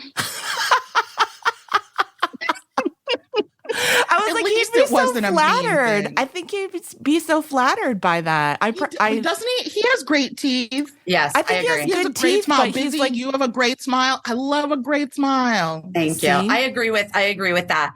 I saw Andy at a park with his kids the other day. I walked past him, but I didn't. He was in the middle of parenting, and I was like, I'm not gonna say hi. I just was gonna let him parent. Yeah. Yeah, you can't. Because I know I've been there. And then also when you see someone who's not parenting in that moment and you are currently parenting, you hate that person more than anything in the world because all you want to do is be not parenting in that moment. Yeah, especially just at a going about your playground. business. Yeah. Ugh. Yeah. Playgrounds are hard. Here's a good question. I feel like for you, Samantha, you're a stepmom. Yeah. Oh, yeah. You write let's talk about it in the book. You write about it in your new book, and I think it's so funny because it's so honest, and I just really appreciate it because as someone who has never been a stepmom but has had a stepmom, I was like, it really just made me think of like how she was probably like, oh God, I have to like try with this girl, you know? Tell us a little bit what it's like. Okay, so now they are 15 and 17, which is just, you know, and we all did this, but still somehow I find it unacceptable. The like, I'm an adult. I know more than you know of It's it all. unbelievable. It's unbelievable. How do you, I mean, and I can't, like, they're not my kids, so I can't, you really get into it with them, right? So I just am like, I'm like, oh, you're so grown, pay your phone bill. You're so grown, put some grocery. And it's like, I can hear myself like becoming a person I don't want to be and never planned to be, because I never planned to have any children. But now I'm saying all the stereotypical stuff. It just rolls right off my tongue. Isn't I'm it like, wild oh. how it just happens? And you don't like, if you're not consciously trying to make it not happen, it is like instantaneous. Yes. I just am like, all things I didn't even know I knew, I'm saying now to these kids. But it's, you know, what's trippy is that I live with them. I ostensibly take care of them, but I'm not doing the actual raising, right? Like, if one of these kids want to go to boarding school, I don't get a vote. You know, if that's interesting. I don't know about their medical care, or like really like parents make so many decisions. But your wife doesn't talk to you about like that kind of stuff. Like, should we, I don't know, whatever. No. You know? Yeah. I don't know if it's because she doesn't want to, or because I've said I would like to be sort of adjacent to the parenting. I will enforce any rules that you make. But they have a dad too, right? So they have two people who are in charge of what they're going to like do as people out in the world. I try to like make them cool, right? I'm like, let's watch this horror movie that your mom won't let you watch. Here's a Kendrick Lamar album. Listen to that. So like I have that kind of impact, but because I don't do the raising, I feel less parental, which is a feeling I prefer, right? Like I find that it's better to just be sort of watching the parenting and then dipping in as needed. I actually I appreciate that. I really appreciate it, because like the last thing a fucking teenager wants is like an extra parent. You know what I mean? God. Like what a nightmare. Yeah. Wait, and how old? Yeah, that's what I was going to ask. I can't remember. How old were they? They were 5 and 7 when I met them. Pretty little. I've been with them, for so long. But I honestly think I don't, you know how people have like all these opinions on child rearing, and then you're like, oh, well, what did you do with your kids? And they're like, oh, I don't have any. That could not be me. I feel like you planned for a kid. Yeah. You knew what you wanted to do with that kid. You knew if you want to take them to church, or if you wanted them to be vegetarian, right? These are all things that parents have thought about that I have not and don't want to. So I'm perfectly happy to sort of exist alongside them. And we're very close. And I think that's part of why, is because they know I'm an adult they can depend on to care of them. I'll whatever they need, I'll get it, like all that. But then I'm never going to be like, so you got a D, huh? I'm never even going to know about the D. I love it. It's like a mom with like aunt energy, like perfect aunt energy. It's like a mom aunt hybrid. I think it sounds like a dream come true. But it's actually, I don't know. Like I can imagine that it's really impressive you're able to do it. Because I would imagine for a lot of people that would be difficult to actually follow through on not getting involved with ideas of your own, of how things could be, even just as a witness to it, thinking like, well, you know what might work better than what you have decided you're doing. Like, I think it's super impressive that you've been able to remain in that lane. I think part of it is because I was raised by like psychos, right? So I don't, whenever I have the feeling that's like, well, that's what I would do. Then I am very good about immediately following it up with, is that something my psychotic father would do? Right. Probably, because I'm very, and like, I never say it to them, but I will say to my wife, like, why don't you take blank away? Like, well, if he's doing this, we'll take X. We know like what he has. We bought it. Take it for a week. And she is not punitive in that way. Uh-huh. Right. And so I just have to be like, if it was me, that Xbox would be in the garbage. You know what I mean? But I just keep it in because like, I'm pretty sure that's like not the way you should do it. And since I don't have any expertise, I don't weigh in. But in my mind, I'm redoing everything. Yeah. Right. Yeah. And we should say also shout out to your wife, Kirsten, because Yeah. she's raising these kids and like you guys are making it work. And it sounds like it really works for you. And I just really admire everything you have going on. I think that you. And the kids are like cool and busy. They sound really cool kids. Yeah. Such cool It's kids. like, I think part of it too is like, you don't really have to step in when your kids are like smart and dope and like making, not always the best choices, but generally making good choices. It's very easy to be like, oh, this situation doesn't need me.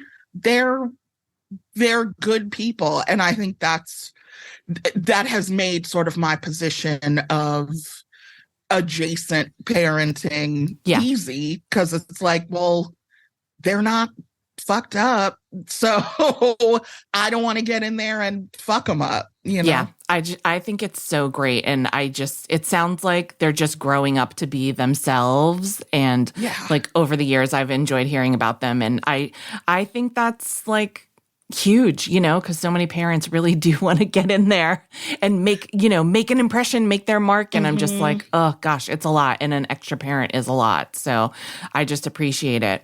I feel like you and Busy have so much in common because of your irritable bowel situation. And then I feel like you and sister. My God. Sister. You guys, sisters. you guys, I was attacked the last 2 days at the Taylor Swift concert. Oh no. Oh, But I got the made Swift it. shits? I got the Swift shits, but I made it home. Thank God. I didn't have to have IBS in the MetLife Stadium, which is, I was grateful for that. Small joy.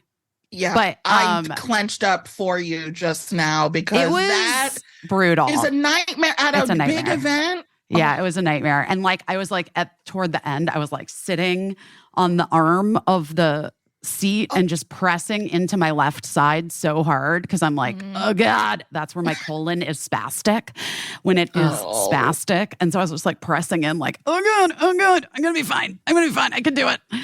But like, it's weird when you live with a thing like that, you kind of like, I don't know. I just knew I'm like, I'm just going to roll with this and like, I'll make it. I know I can make it. Mm-hmm. How long have you had your stomach issues?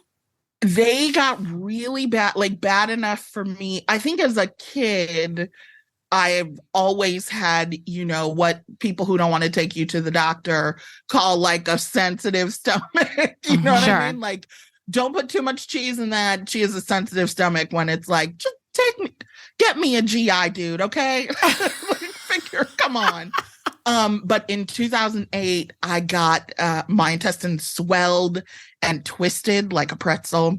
And I was in the hospital for 2 weeks while they shrank it down. And that was sort of the beginning of the shit journey. That's so scary too. It is. It's terrifying. And everything in your gut, I mean, you know this, but it's so hard to reach. Right? Like the tests you have to get to figure out what's going on in the place where nothing can reach. They're all horrible. They're all horrible. And they're all like, we're 80% sure you have.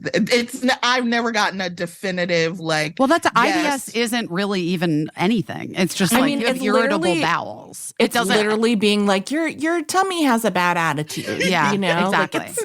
it's a cranky tummy, irritable. Yeah, The best- it's like a toddler inside you throwing best- fits. Like the most success I've ever had is the diagnosis of like food sensitivities paired with my Ehlers-Danlos, which I have. And so like, Oh, you do. Oh, yeah. one of my best friends has that. so, and Caissie has it. we which is both weird. have it. Wow. I bet you have it, Samantha. I bet you I'm have sure it. I have a lot of problems just waiting I to bet be you uttered. have it. Anyway, like, so that for me, and I went to this really incredible allergist who who explained allergies as cumulative in your system. And so there's environmental, there's chemical, and then there's food allergies or sensitivities. And your immune system can handle things to a certain point. And then once that like cup flows over, then you're going to get like symptoms. So it could be, you just have to figure out what the variables are. And he's like, for most people, the thing that's the easiest to control is food. Because you can't really do anything about environmental or chemical in our world, No. at Like this the point. only thing you could do is like get away from people who smoke cigarettes. Sure. That's the only like environmental factor you can kind of control. Right. But Everything we're still else like is not even sure, like, like where that toxic cloud from the train derailment ended up. Like we're Right. like we're living with such toxicity in our environment that that part of our systems is probably almost filled up always. Yeah. So like our immune system is probably always fighting, battling, trying to make sure that we're just going to make it through. Oh And my it's God. crazy. Sam, there's an essay in this new book about an allergic reaction that you have. Oh my God, yes. It was fucking harrowing. And I say this as someone that, like, I've had an allergic reaction or two in my time. I had one at the Elizabeth Arden Red Door Salon Stop one it. time I when remember, I was. and they made you go out the back. They made me go out the back because I looked like Quasimodo. They made me take a shower and leave through the back That's back insane. door. But it wasn't like I didn't go to the hospital. I just, took some Benadryls. But this was harrowing. Was this a unique experience? Have you had other allergic reactions before? Never had. I couldn't believe that like 42 years old, I was having a new experience. No one can ever prepare you for a new experience. It was some probiotics, they think. That's, again, it's hard to narrow down. But I had taken them because I had what I call like a queasy, like, that greasy stomach feeling Yes, that's yes. like You had at a some little point in the canary night. in your I will coal be- mine. Yes. Mhm. I was going to say a bullet in the chamber, but that's even better. A canary in my coal mine. Oh my God. And so I was like, okay, I'm going to be proactive and like take probiotics, and this is going to be great. I go upstairs. I'm taking off some nail polish, sitting on the toilet, pants down. And I was like, oh man, I feel so weird.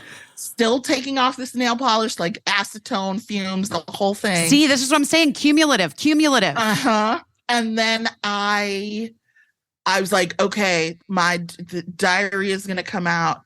And it did. But then I felt this blood rushing to my head. Oh God. And I Oh was like, God. that's a new experience. And then it felt like someone was like pouring like jelly into my face. I could feel it. Like, when your lips Filling swells up, and you feel yeah. the stretching. Yes, that Yes. filling up feeling. And I was like, this this feels weird. Oh, my eyes are itchy. Oh, that's weird. And I stood up and looked in the mirror, and I looked like Joe Camel. Just the whole bottom of my face was just like out several inches.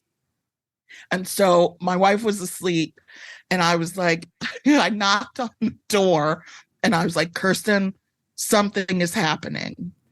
Like, and I generally have a jokey tone all the time. You know, I'm very like whatever, but I have one serious tone, and I pulled it out and was like, Kirsten, something's happening.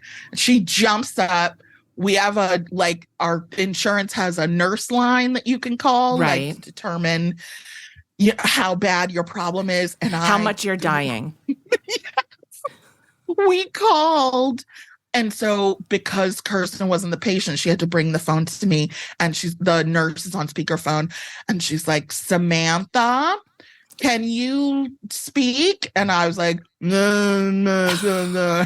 God. Oh my God. I'm Every laughing now because you're alive, but that must have been so that fucking is terrifying. scary. Also, like, do you have an EpiPen at your house? I didn't then. Yeah. Now I have several, because nothing had ever happened to me before that like a Benadryl or like a Zyrtec Zantac combination couldn't fix. So I resisted. The nurse said to call an ambulance immediately because we were in the middle of a snowstorm, and I was like, oh, this is melodramatic. I don't need an ambulance. I love that you like are in the middle of your face swelling so much that you couldn't speak. Like your throat was about to close. Like, and you you're never I saw can do My it. Girl. I can do it. I can just do it. Let's not be hysterical. I can make it. But so we go jump in the car. My wife drops me because it was like during a part of COVID when if you go to the emergency room, it's you by yourself. So I was like, I can't believe I'm going to die in Kalamazoo, Michigan alone. Like, this isn't how it's supposed to go. And so I get in, I stood in line and waited to check in. I'm like heaving, like braying like a donkey. And finally I'd moved my mask away from my face, and the nurse like screamed and flew back. And this other nurse comes around with a wheelchair and is like running me down the hall. It was so exciting. I mean, I do love being able to skip a line. I am going to say that. I do girl, love that. I was like, I will, if you identify what it is that did this to me, I'm going to take a little bit of this every time I have like, so foot did you pain bring or whatever. Did you bring the probiotics in question to the hospital? No, because I didn't know. That's what it was. I couldn't. Did you go through everything like in your head? Yes. So so when you go in for something like that, first of all, you get like every doctor on the floor, which was really great. I was like, oh, again, thrilling. Again, I like this. You're a star. Like, oh, this is so 6 people for me. Oh my God. So I'm on this table, and there's like big surgery lights. It's not like the usual kind of room, and like there's a nurse jabbing me with an EpiPen, there's another nurse jabbing me with steroids, and then the doctor trying to intubate me, and I couldn't stop making jokes. Like, I think the thing I learned about myself is how deeply unserious I am. He's like trying to get the tube in, and I was like fighting him, trying to make a joke about like not having sucked a dick in a while. No. And he's like, ma'am. Yes. No, he for real was like, you're going to die. Stop it. And I'm like, no, I haven't had and he's like, shut up. So I think that was the most embarrassing. I was like, I don't have a serious switch. I don't. I know. You're also just like, what is this thing where I'm trying to make everyone around me comfortable and laugh, even as I'm in the throes of death. And it's making them uncomfortable. I mean, and they don't like it. They don't like it. Oh, wait, please speak for me. When What I is this horribly compulsion dislocated to make my... people love us? I mean, I hate it. Tell me. Because we didn't get enough love in our response to childhood? trauma. It's a trauma response. When I horribly dislocated my knee when I was like 21, I remember, and I was really drunk too, and in Wilmington, North Carolina, on Dawson's Creek at the time. I remember trying to make a joke to the paramedics as they were wheeling me out of the bar with my horribly dislocated knee. And I was trying to make a joke about like, not watch the face. It's the moneymaker. And I remember looking at this paramedic and the paramedic looking at me and him just going like, no, just no, stop. That's crushing to me. Yes, I'm sure it was. I was devastated. I was so that was to me more embarrassing than any of the rest of it. Yes. Oh my gosh. Getting your please like me joke swatted back at you, fate worse than death. Would rather die than like watch someone rejecting my like, aren't I funny joke. Here's what I'm going to say, though. time. Here's what I'm going to say to all of these health professionals on behalf of we women who have a trauma response that is like joking or whatever. How many times have we all fake laughed at some dude making a joke and been like, good point. Like, just give it to us. time. Just fake laugh and be like, okay, we're going to settle down now. You know, that was very funny. It costs nothing to give us that. Give us a little fake laugh in the moment and, just flash a smile and put the oxygen over my face so I can't bother you anymore. We'll be unconscious soon. We'll be... Here's what I want to... My favorite part of that chapter is when you talked about a guy that you worked with that was an EpiPen guy and how he was always trying to work it into conversation. My curiosity is what kind of EpiPen person have you become now that you have EpiPens? One who can't remember where they are. So if it happens again, I will have to turn everything upside down. Oh my God. Just tape it to yourself. Just the worst. But I can't be a person who's like, oh, excuse me. Is there room for my EpiPen on this flight? You know what I mean? Of course we not. all know people like that. Yes. Get out of here. I worked with a guy who was an EpiPen guy, and he just used it like a get out of jail free card. Like I would always turn around and just see him like popping a piece of chocolate from a box of assorted chocolates into his mouth and then hit the deck like 2 seconds later. And I was like, dude, I can't keep saving your life. Like, I didn't sign up to be a first responder to all of your... Like, he wouldn't pay attention to what things were and if it was bad for him because he was like, oh, I've got the EpiPen, so... Yeah, don't worry, all the people that work in this office with me will save my life again. And I was like, you gotta let him die. Like, after the second or third one of those... Goodbye, sir. Yeah, you're done. I agree with that. You knew that had peanuts in it. Fuck you. Goodbye. See you at the funeral. I agree. If it's not your, like, if it's truly, I have a friend who has a very deathly allergy to egg whites and was truly, and because of that doesn't get mixed drinks in bars because because sometimes foamy egg whites for, what is that drink? A slow gin fizz? Gross. Who wants a fucking egg white in a drink? Egg white drink. That's great. I mean, who would want that? Because whenever they invented that drink, there were no ingredients and there was nothing to do.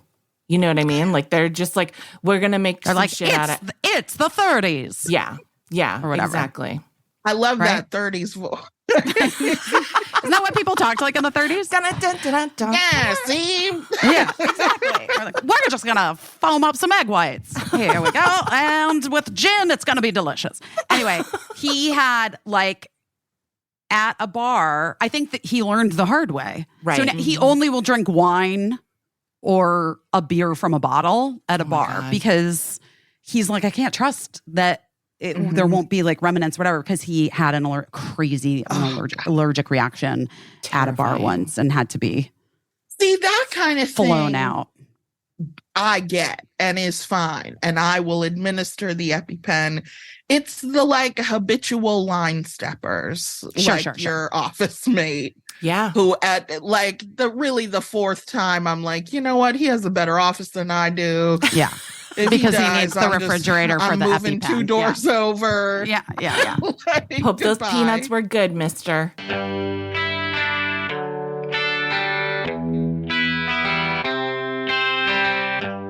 Oh, green pan. I cleaned my little green pan yesterday.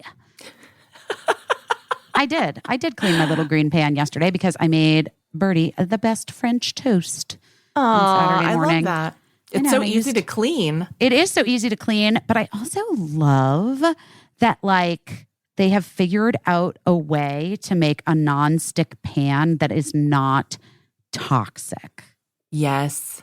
without forever chemicals. Yes. Listen, Green Pan introduced the world to ceramic nonstick cookware, and they have over 150 patents to prove it.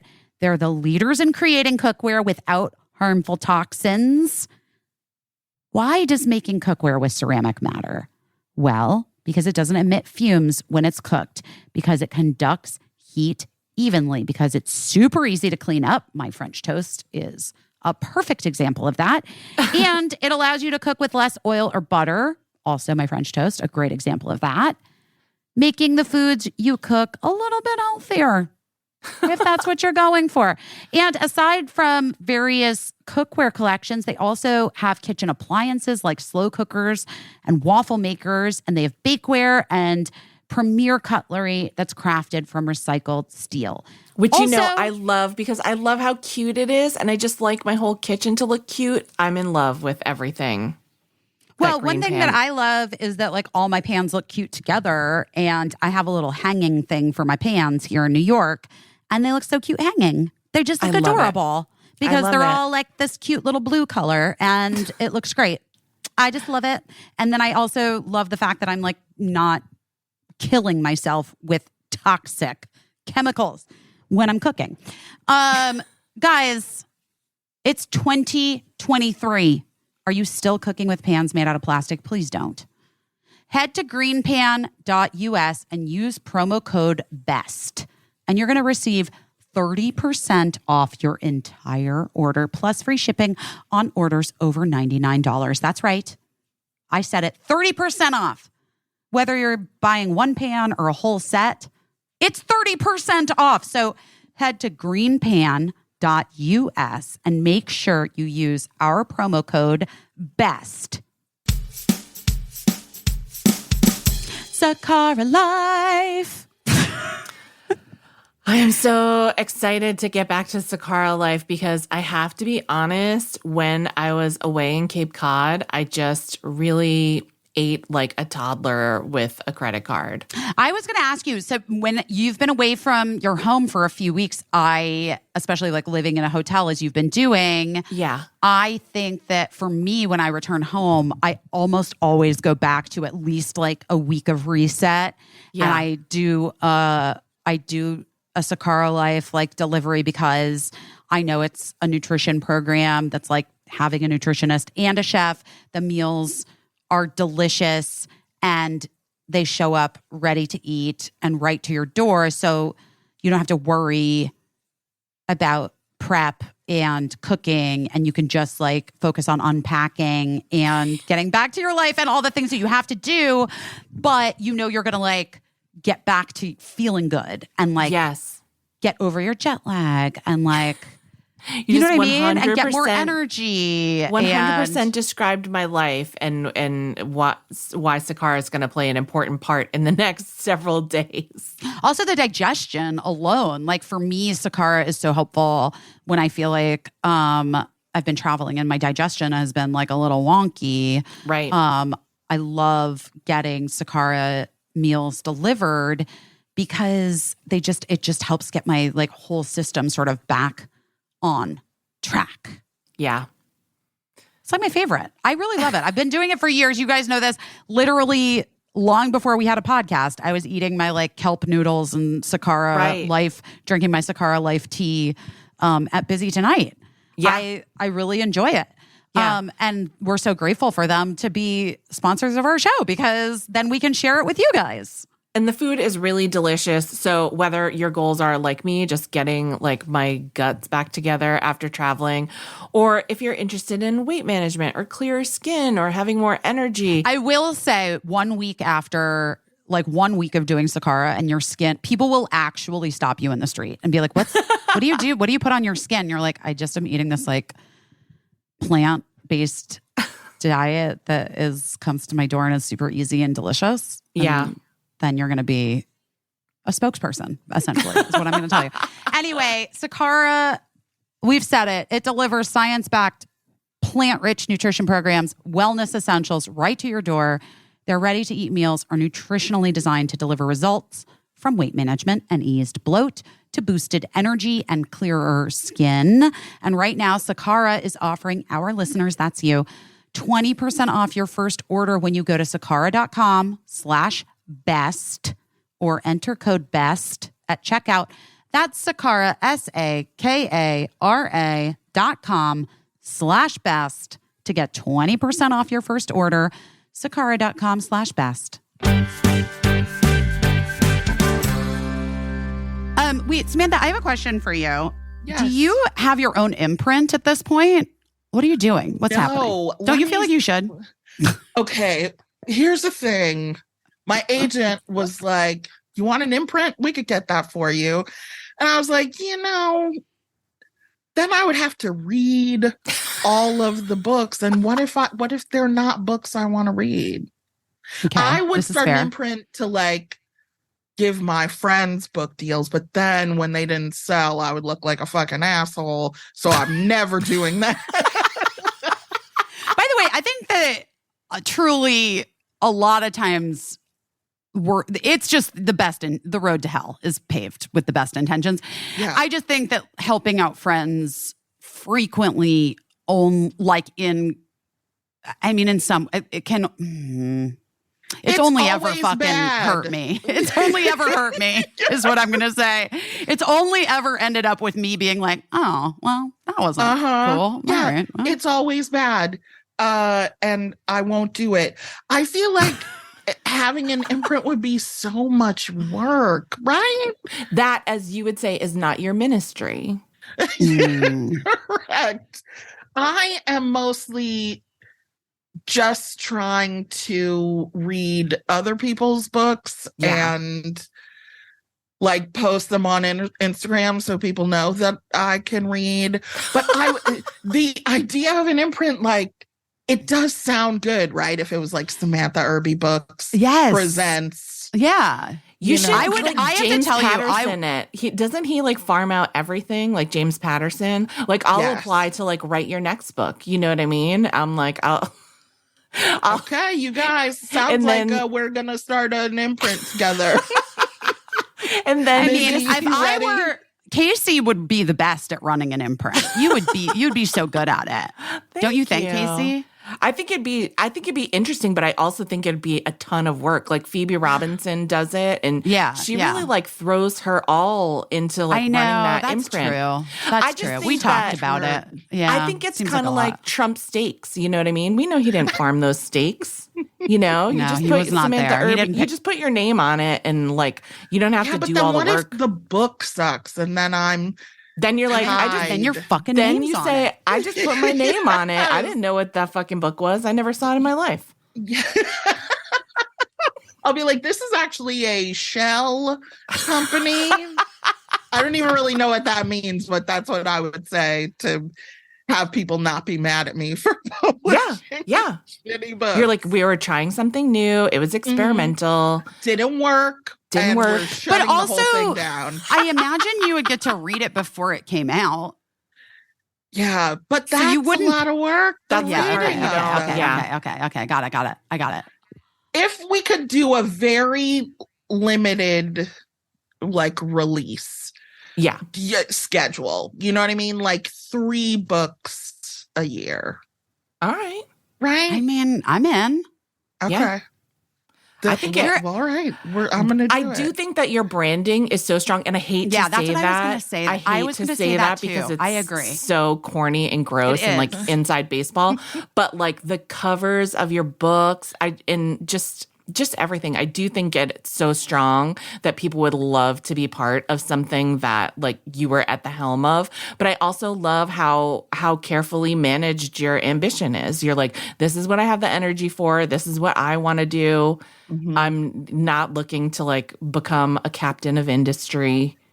Yeah, no, I feel like, I mean, I think, Caissie, I think you know for sure that like, I am very honest about where my education stopped Yeah. and my capacity for absorbing new things and getting really good at them, or at least my desire to. I'm sure I have the capacity. And I don't. I'm like, this works. I'm going to keep doing this thing that works until they kick me Samantha, out. but can I just say, like, do you Yes. think that any white man of similar ilk would have that thought at all? He wouldn't. No, Busy, you are so right. And it's so funny. I am very successful, which feels like weird to say, but it's true. And like, I see people at least commercially successful, and I see people with way less commercial success doing more. But then I wonder, if I tried to do more, would I like drop the ball on something else? And maybe that's a cop out. I don't know. But the truth is that men get forgiven much easier, Yeah. especially than women, not to mention Black queer women. By the way, if I fucked up, I'm going to say this in the least, I mean this with no arrogance at all, but like, I did well for my publisher. Mm-hmm. Right? They were surprised. Then I continued to do well. And then they started giving, like, they started a whole, like, original, like, offshoot, because they mostly did reprints because I had done so well. So lots of people getting opportunities. And that's the shit I love, right? Right. Like, Yes. It's so great, but there also is, like, the pressure of needing to like continue to be good. Right. And like, I feel if I were to bite off more than I could chew, not only would I like kind of look like a fool, but also does that negate the things I've done? Like, does the story then become, yeah, she had a couple bestsellers, but like, look how she fucked up that imprint.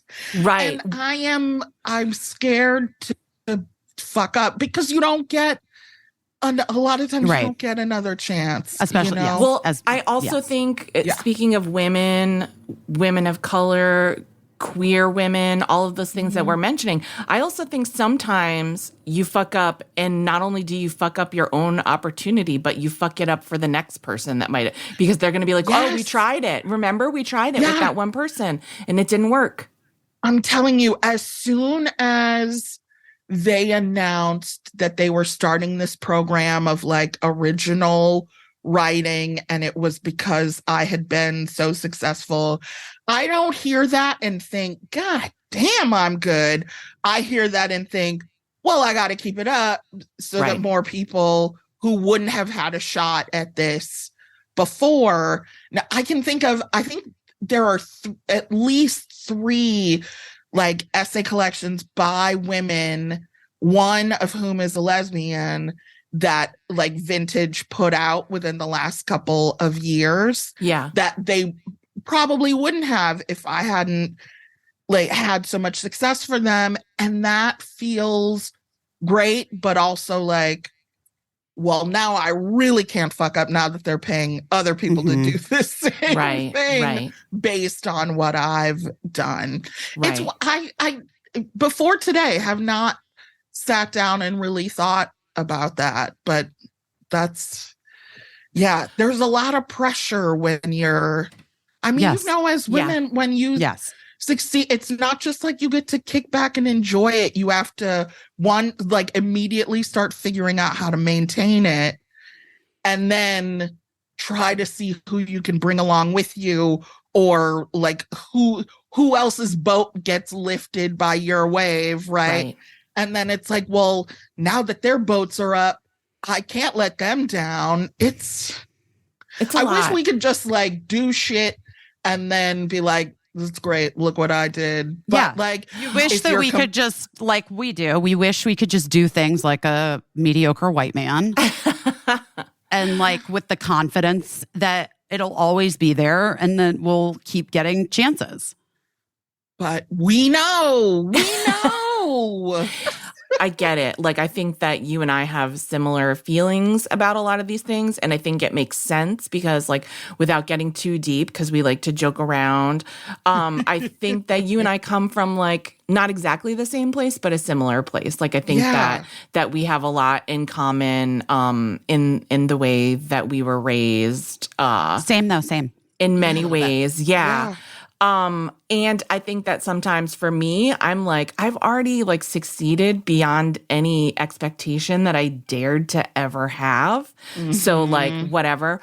All that being said, long story long, I don't think you, Samantha Irby, should ever be afraid to do anything that you want to do. I agree. Because like you two better stop it right now. I told you, don't make me cry on here. I believe in you so strongly, and you've never not hit it out of the park. Okay, let me tell you though, I did, as I wrote about in the book, try to make a show out of my book. And then I couldn't even write about this. I just had another pilot. I was in development with Sony for a couple of years, and that went away. Well, it didn't go away. They were like, we're not doing half-hour comedies anymore. Thanks for the last 2 years. Ugh. I think I have not had success in that arena, which is like good, right? It keeps you humble. It keeps you working. So like, I don't know what I think there are things that I'm afraid to do, but also things that I'm like, well, let me try this. When this completely flames out, then I'll try the other thing. I feel like an imprint would be great when I've decided I'm never going to work on another TV show. Well, no, I actually really appreciate that, because I do think I've had a couple friends who have had like a lot of opportunities across a couple different fields, and they end up kind of like boning all of them in a weird, you know what I mean? Because it is like, I really do believe in like focusing on what you want and being really specific, you know? So if like doing your own show, getting your own show on the air, original show on the air is important to you, then I would focus on that for a period of time until you do it. And it never really was, right? It was, I like the book thing, right? But I also feel like when you have an opportunity, if someone presents you with an opportunity, it's foolish to walk away from it. But we did the pilot thing for 6 or 7 years, and when it finally died, I was like, okay, cool, I'm going to work on other people's things. Like, I am not passionate about having myself on TV, like, picked over. I mean, you know, when you put something in a book, it's like, 7 people might take issue with it because nobody fucking reads books. If you put something on TV, the entire working on it just like that, like, I knew what the internet was like, of course, but like when everybody hated that show that I think is just fine and great, I was like, oh, thank God I never got to expose my tender underbelly to this part of the internet that loves to rip apart a TV show. So I think it's sometimes my fear or my lack of passion for a thing has saved me some, embarrassment. Like, I'm very good at knowing when to walk away or when something's done for me. I think that's super interesting. I think I hadn't really considered that because I learned so early that the internet is the meanest, most horrible thing. I can't ever. imagine what it's like for you. Not, well, it wasn't great until I also decided that I don't subscribe to if you read all the good things, you have to read all the bad. Oh, And so, nothing. I mean, I think that's bullshit. And Yes. so, I, really am able to keep my community very supportive online in terms of my Instagram and Yeah, Caissie me and too. my fans of this podcast and stuff. And I feel like, even like the critics when our late night talk show came out and there were some questionable, I don't know, reviews of it. Yeah. Caissie, I and loved kinda that show. Thank you. I kind of loved our reviews that were bad because they made me I like laugh when because they were always some men guy was and like, they were "This just is- like, This show is baffling to me." And I was like, yeah, because it's not for you. Imagine how that. weird. How Imagine weird must one that time feel? something not being for you. It was great. It was so intimate. Also, I know Shantira, right? Like, that's Of my course. girl. Love her. That She's is the my best. girl. Like, So no, I that miss show her. was I want to great. get when Because I'm in LA. Chicago. Mhm. Because Chicago. Chicago is so small. Samantha, do you know that I was born in Oak Park? No. Wait. Yes, I do. It was in the book. But it's not. I at didn't the really top of live my there. I mind. didn't really live there. Okay. That's I don't Oak I don't Park is like claim the it. Evanston of the South Side. Okay. I'll take your word for it. But my parents both were met at Oak Park River Forest High School. Both of their families no were there. wonder I'm I like you. You're basically, I'm deep Chicago. yeah, come on. Yeah, Parky's hot dogs. Listen, I do love a fucking Chicago dog. I gotta say, Bitch, we are gonna eat hot dogs together. I will. and And then we're all going to have diarrhea together.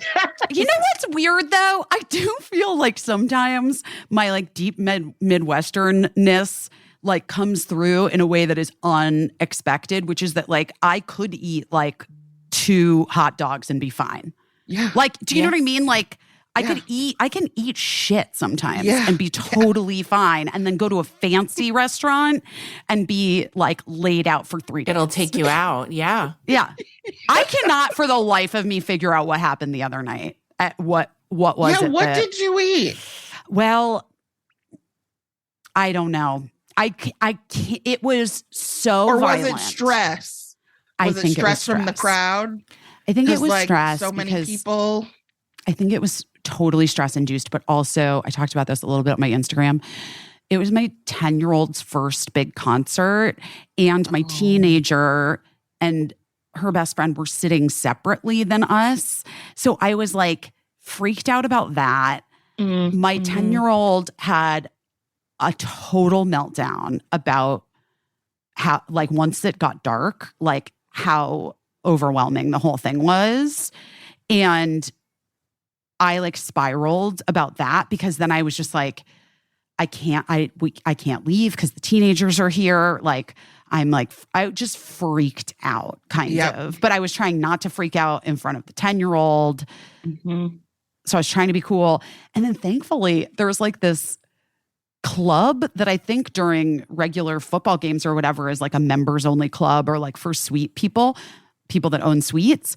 But because it's a buyout event, the club was just like open to anyone, but people didn't realize that because it's a club. It says it's a club, you know? So we went in there. There were like 7 people there and inside the club during the show, but it's like on the field and you can see there's like big windows. So we could see Taylor Swift like through the windows, but we couldn't hear really well. Like it was like very muffled.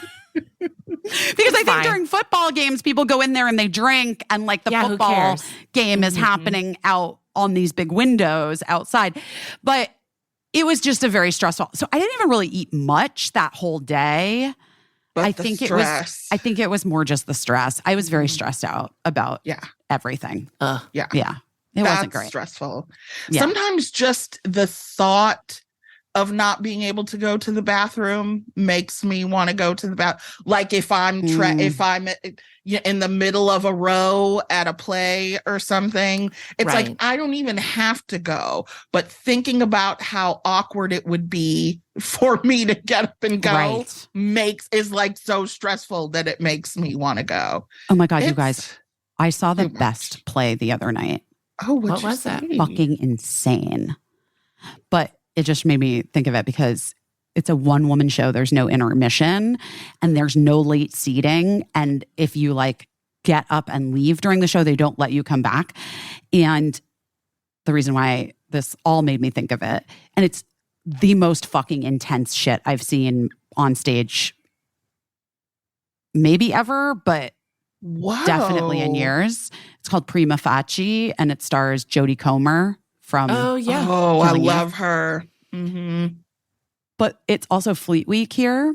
There was a gentleman who I believe was like an officer from his an officer and a gentleman, No, I think notorious theater fan. No, but he was he was an officer, he was a gentleman who was he was older. He wasn't like the usual Fleet Week. He didn't have like a 18-year-old. Mr. Salty hat on, sailor hat. He was like literally in like captain garb, but like full white dress outfit from and very tall man, like presence this man had.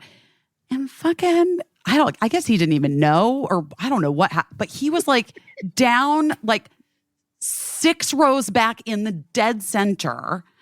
And then like, at one of the transitions in the show, he like got up and like went out to the bathroom. And because the show is super intense and is about sexual assault, I was like, oh my God, that is so bold of him to like he just really must have some experience that he can't. But then I did just see him at the end. He was just standing in the back because they wouldn't let him go back to a seat. They wouldn't let him. Oh, good. I mean, but maybe he had bathroom anxiety. I don't know. I also have a theory, and this is such a reason I don't get on a ship. Right, exactly. This is a sweeping generalization, but when I went to see the first Wonder Woman movie, which was like exciting for people, and it was a superhero movie, so everybody went, and it was a packed theater. No guy in that theater sat down throughout the entire movie. They just got up and milled around like it was a bazaar or something. What? And I was like, I'm just saying, I don't know if the officer and the gentleman had that vibe, but I think sometimes men get uncomfortable when something is so woman forward and if it has any intensity whatsoever, and they're just like, I'm just gonna like walk around. I'm gonna go get snacks. I'm gonna go to like it's their house or something. I don't know. Oh, it's just my that's theory. how they disassociate. Yeah, that's how they disassociate. They're like, I can't see women as people.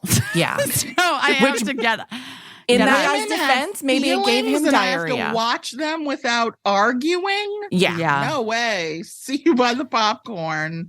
That's It was just a really intense play, though. I wouldn't have been upset with any person who needed to leave because it was to tap out. It is. They give a trigger warning. Yeah. Both in the program and they say it over the loudspeakers when they tell you to turn your phone off. Oh, but interesting. It's really like one of the greatest performances I've ever seen in my life. Yeah, she's really talented. Jodie I had Comer's no really idea. talented. I mean, I just watched that first season of Killing Eve. Right. And then I dropped out because you know how I do.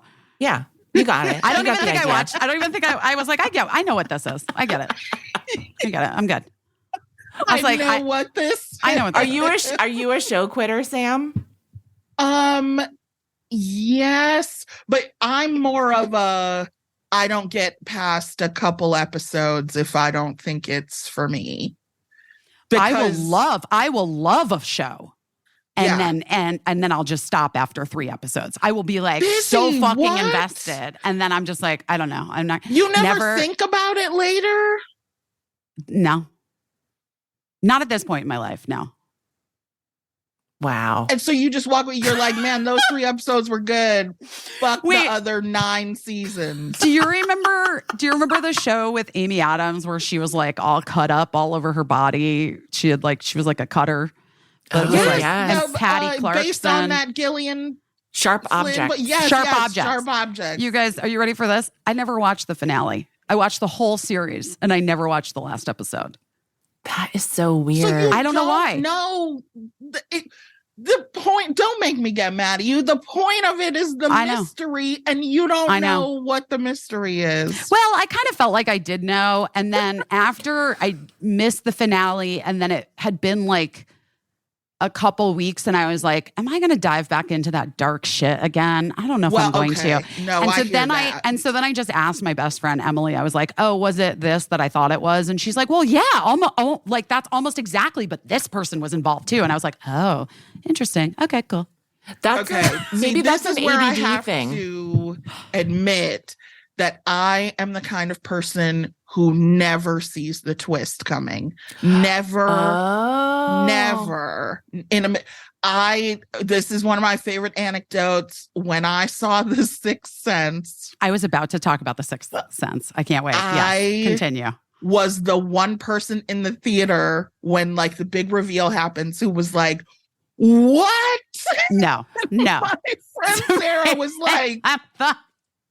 was like, he didn't change his sweater the whole time. And I flabbergasted. I was like, oh my God. Never occurred to me. Not even one time. It's annoying to me that I see the twists so easily because I do feel annoyed by it. Like, I want something to be, but then I don't really watch that many shows and movies that are thrillers at this point. But that is ADD behavior to guess the ending of something. Is it? Yes. Oh, yes. Do you have? Yes. Samantha. Samantha, I think that I'm learning that I might also have ADD through knowing busy better and better every day. I'm like, oh shit, me too. Because me it too. presents differently for women. Yes. Which is why like until literally the last 5 years, so many women were never diagnosed as children because they weren't hyperactive. Right. And here's another thing. And I just saw Trevor Noah, like it just like was on my Instagram feed, this little like clip of him doing an interview where he talks about this, which is that my whole life, Samantha, I had low-grade depression and anxiety my whole life. And I was put on different antidepressants since I was a teen, and none of it helped. And like self-loathing and like low self-esteem and like kind of just like a low, like a cloud, like a little cloud that I could never quite shift. And I would go on like Lexapro and I'd be like, I feel a little better, but then it just would stop. When I got on fucking ADD medicine, all of a sudden I'm like, oh, wait a minute. I don't hate myself. I'm not a fucking idiot. And I am not depressed at all. Wow. And I have so much less anxiety. Now I just have anxiety about things like my kids getting shot at school, like, which is like normal. I'm having like normal reactions to the world. But truly because they just fucking, more people they've done more research now and they've seen how it presents. Did you see a new psychiatrist or doctor, or did you like figure it out? Well, my then 10-year-old, it was Birdie, my older kid, we had like a neuropsych eval done for Birdie because of just like some, I don't know, like behavioral and learning things. And like, we just wanted to figure out what was happening kind of. And basically they're like, oh yeah, well the kid has ADD, like ADHD, whatever. And I was like, wait, what?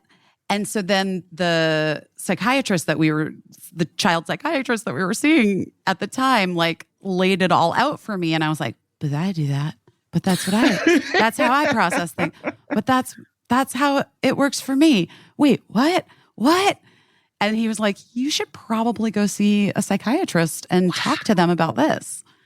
And I remember, this is another thing that's like fucking nuts.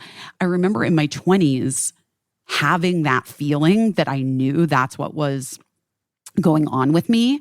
But because there was like this whole thing with actresses getting really skinny from taking Adderall, I didn't want anyone to think Oh God. that I was trying to just take a drug to get skinny, taking Adderall. So I wouldn't bring it up with my psychiatrists that I was seeing because I was like afraid they were going to. It's so messed up in my brain now that I'm like in retrospect thinking about it. Because I could have brought it up a long time ago. But it makes sense. It makes sense to me.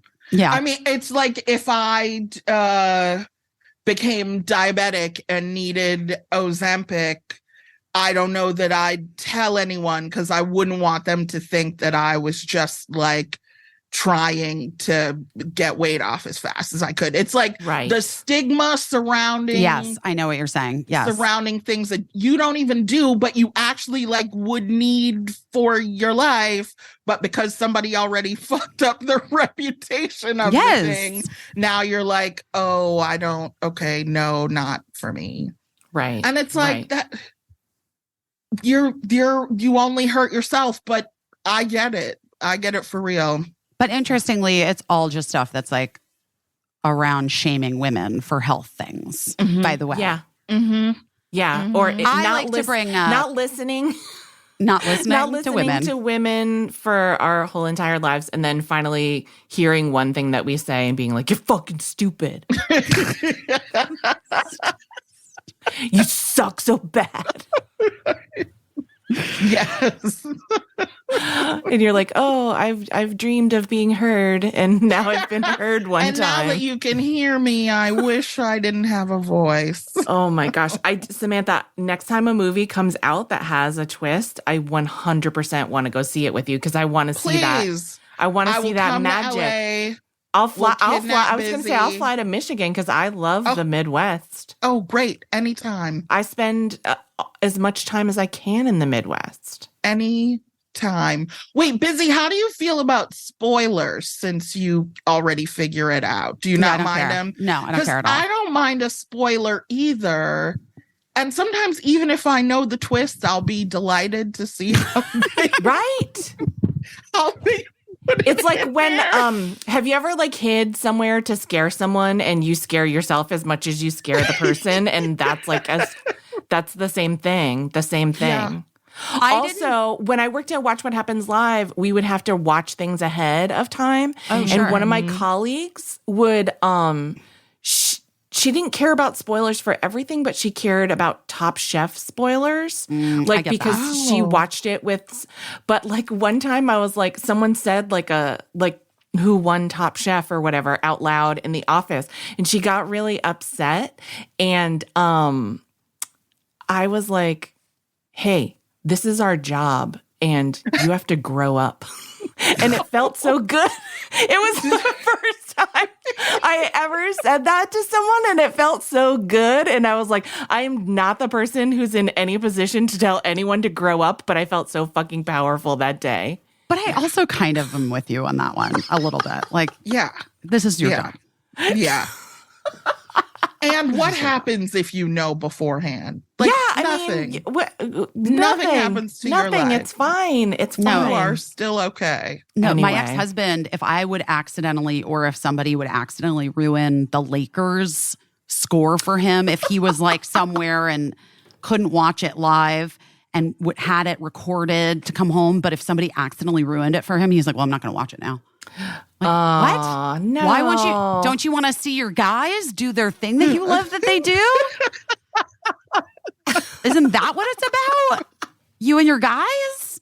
I guess not. I don't know. Oh my God. That is hilarious. I know. That is so funny. Sam, I could talk to you Me literally too. all I was just fucking thinking. day. I want to keep you here for hours. Wait, before we let you go, I just want to ask. I feel like one thing we always ask everybody about who comes on the podcast is to tell us about like a pivot story they've had in their life. I feel like your life has been, and we say this sometimes, but it's more true for you than anyone.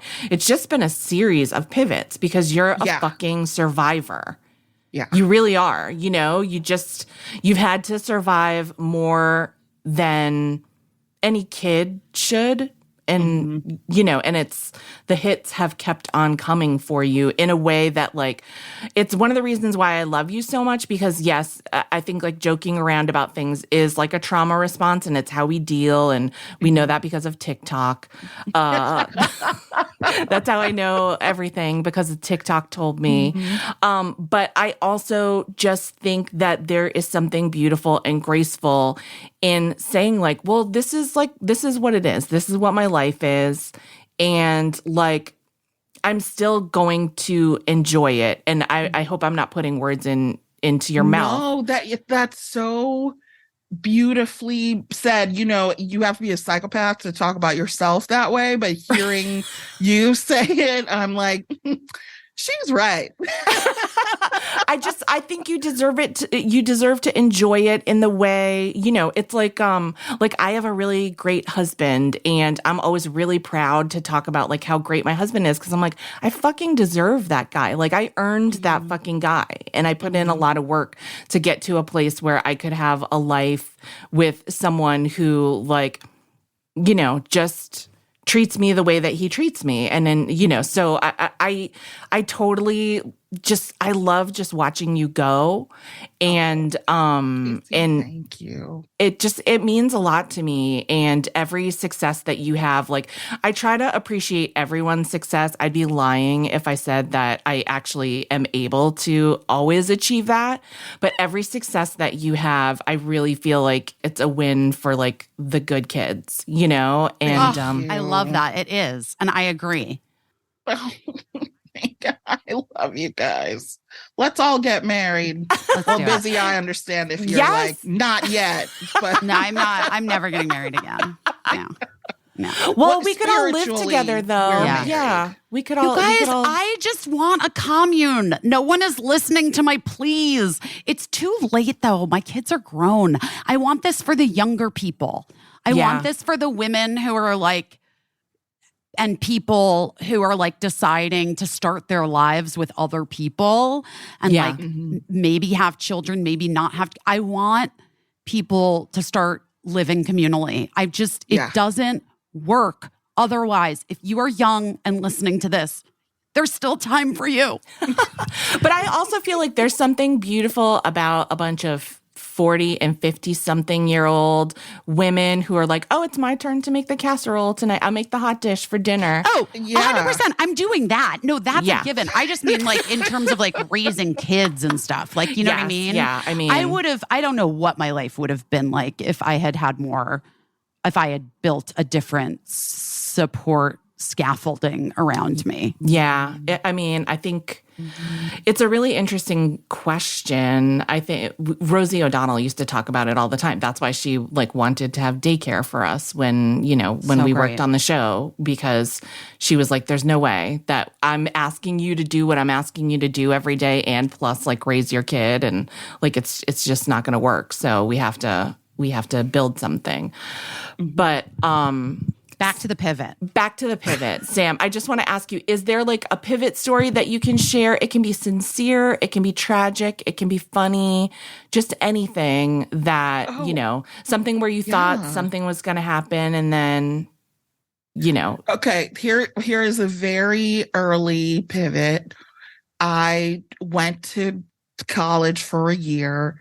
And before I knew I was going to drop out over the summer, I went to this little bakery on Main Street in downtown Evanston. And I was like, okay, I could like sell cupcakes for 2 months. And so the day of my interview, I was there. There were a few of us interviewing at the same time. And the owner was in the bathroom, and he was, I think, 4 or 5 months old, little Jack, started crying in her office. And I had nannied in high school and babysat, and I had nieces and a nephew. So I just went into her office and picked the baby up, and like he stopped crying. You know, I did not do any sorcery, just like a bosom for him to nestle into. And her name's Judy. Judy came out of the bathroom and she hired me immediately. I don't even think she knew my name. And long story long, this summer I thought that I was just going to be like bagging donuts. I spent 3 or 4 years working at the bakery. I became the manager. I probably took care of the baby as much as I bagged up cupcakes. And that was like the pivot away from, because I grew up in and I'm sure you guys can relate. I grew up, everybody goes to college, right? Like Right. It was one of those schools where it's like, there are recruiters here. There are people looking at your PSAT scores. You are going to college. Ignore those kids who are learning how to fix cars. You're going to Right. college, right? And I think kind of disabusing myself of the notion that I was going to continue to struggle to try to make college happen with no safety net into this is my hourly job. It was like my first real job. This is how I get good at it. Now I'm the boss of it. I think that for me is maybe one of the most important pivots that I didn't even know I was making at the time, from I'm going to have some sort of intellectual, life and job, to no, you know what? My people punched a clock. I will continue to punch a clock. And it taught me, I would not wish being on your own at 18 with dead parents on anyone, but it showed me that I could do it. And a lot of times people are not put in circumstances where they're just like, I have to do this or die. And again, it's not one I want people to have, but I am grateful that I had it and that I survived and thrived even. And thrived. I mean, we can say you thrived, but also, Samantha, I do want to just say that what you did was follow your instinct and pick up a baby. Yes. And like that, I think, is like the key to everything in life, which is like, if you can hear the voice inside of yourself and saying like, oh, that baby needs to be picked, I'm going to pick up that baby, and shut the other voices up that are like, you can't pick up a lady's baby that you don't know. You're here for a job interview. There are 5 people waiting. Everyone's going to look at you. If you get up and pick up the baby, if you go into that office, you don't know what's going to happen. Like, you were able to just be your like clear. It was the clearest intention. Yeah. And purest. And then look at all the stuff that came from it. Yeah. Your life. Yeah. I have not stopped trusting myself ever. And I feel like that's a big, I don't know how you teach someone that. I guess people just have to say it to you over and over, but like, they have to see it yourself. Yeah. Just be your best advocate and know that you can do it, I love that. I love that too. so much. I mean, and you're going to cry. Like, we're all going to, of course, sob our way through taking care of ourselves, but we can do it. We will get on the other side of it, Yeah, I think that even when you can't see it, like, yes, you know you're going to get there. Such a pivotal moment for you, and probably what enables you to do things the way you're doing them, which I really admire so much. I'm so excited for everyone to get your new book. It's already a bestseller, but you should go buy a copy for yourself and buy another copy for your friend so that you both can read it and talk about it. And then we'll bring them to the commune. Yes. And every required reading to join the commune. Last year, Caissie and I talked about doing a camp, like a old school sleepaway camp. For now, I'm just moving it to becoming a camp. It's just a commune, guys. If we do the camp, though, I'll come. You are coming. Yeah, I will be there. Also, I have to tell you that Caissie, I've known on the internet for a long time. But Busy, I knew that you were the one for me when I saw the nightgown. I was like, This bitch isn't. I am a nightgown wearer. Give me a nightgown. And I was like, this is a woman after my own heart. What's your favorite kind of nightgown? Two. When it's hot out, I wear this like kind of jersey one from Universal Standard. Oh, okay. But then I have a very Mr. Nightgown looking nightgown from Print Fresh. Which is, they have all those beautiful prints. Yes. I have one, and it has like I think the bib placket thing, and like it comes all the way down. I love it. Very Little House on the Prairie. I love that. Love it. I actually had to get some pajamas when I moved to the East Coast because the winters get tough for me to get the right temperature. Mm-hmm. They're legit. Well, because the heaters are it's all weird, you guys. I don't know. Yes. I hear you. I am crossing my fingers for you to leave New York soon. I mean, light my candle. Somebody's gonna be like, who's sick? And I'm gonna be like, no, it's for Busy to get her out. She's gotta go. She's gotta go. I think that it's like I here's what I'm trying to focus on. And I think this is a finite amount of time that I'm in New York. And so I'm trying this school year, which is I always count years in terms of school years, not actual of course. years. Mm-hmm. This school year for me has been about trying to remember that. And even yesterday when like I had no plans and I literally have no friends, I was like, and it was like a gorgeous day in Manhattan Henge. I was like, you know what? Enjoy it by yourself. And I did until the dead pigeon. And then I just went home. Murdered pigeon, maybe. We don't. Maybe we don't know. Fucking New York. I don't give any type of DIY Satanist enough credit to be able to catch and kill a pigeon. I just don't see it. Unless it was like, Satanist. yeah, I agree with you. I think that guy was just, and I'm just obviously was a guy. I mean, opportunistic. Yeah. Oh, come on. An opportunistic weirdo. Yeah. Okay. Yeah. Well, anyway. Yeah. Samantha Irby, thank you so much. I actually did get your book for the new book for my good friend who's like having some health stuff and is spending a lot of time in the hospital. And I was like, this is going to be a really lovely treat for you because you can like good hospital companion. You are because you can read a chapter, put it down if you need to. Yes. Mm-hmm. Also, my sons love your books as well. They both read them. They do. Mm-hmm. Samantha's like that's and now she's officially over. They pass through my family like typhoid, you know. Yeah. Caissie, no. Caissie, you bitch. Caissie, no.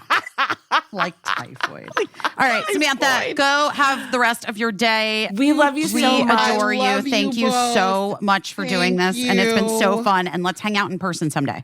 Yes. I hate going to New York, but I would to see you. I don't like you not having any friends there. How can I fix that?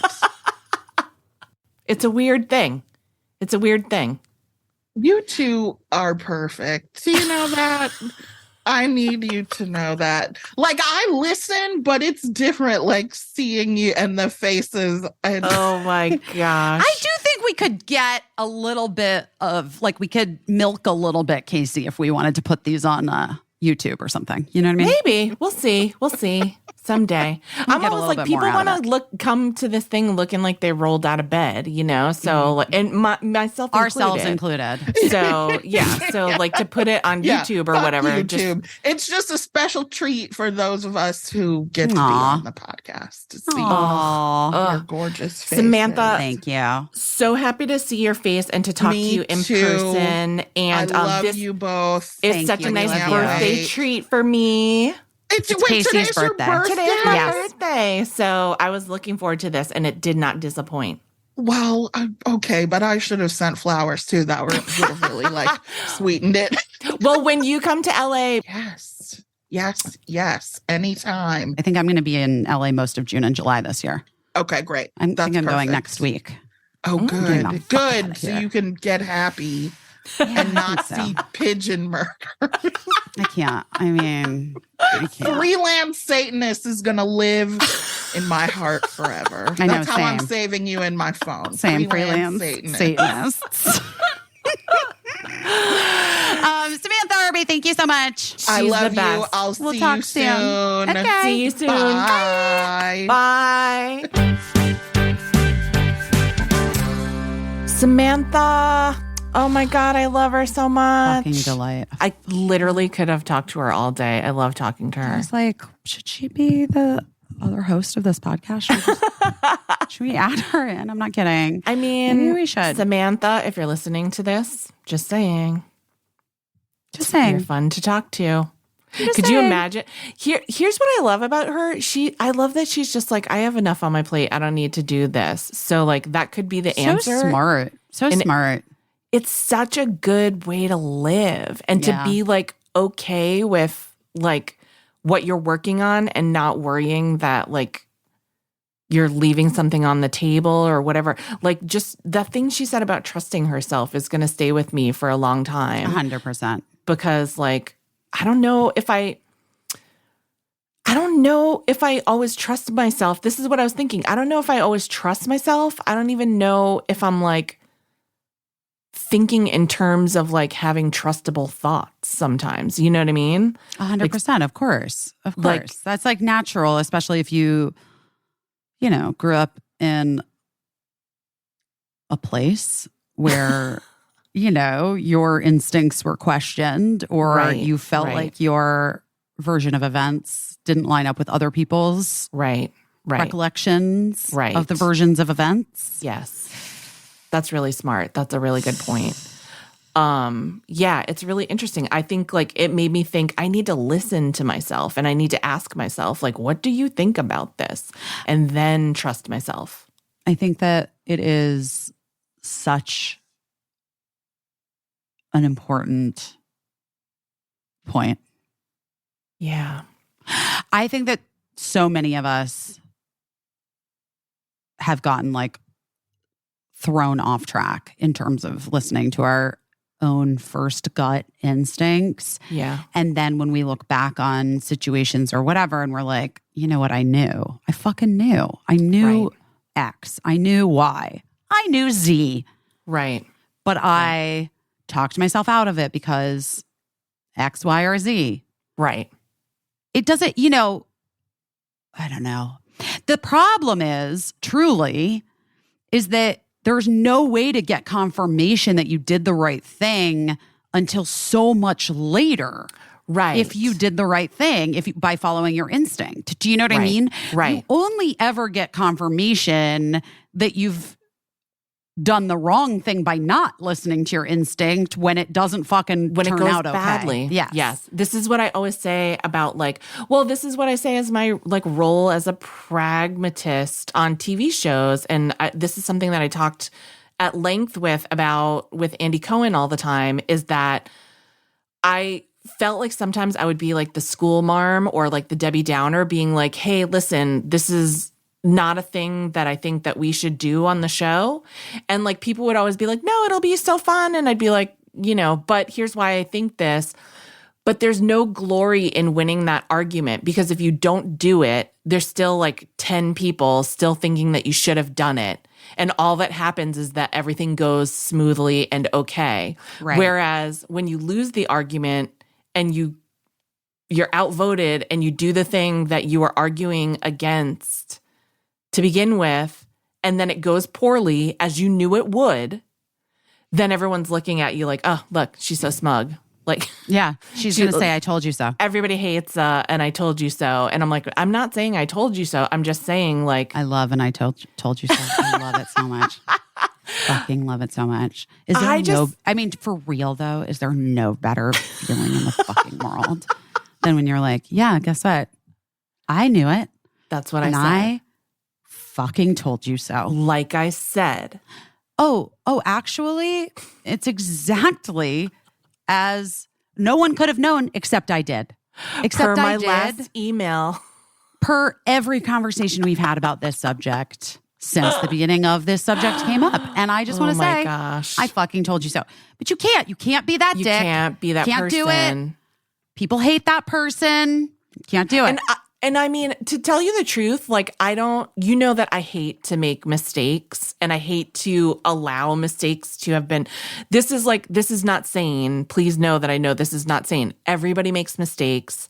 Things happen. And that's part of my journey is trying to like accept that. And like, it's really funny because I think like at Busy Tonight, I really got to like be on that journey and to be like, oh no, this is like we're dealing with mistakes. Like mistakes are being made.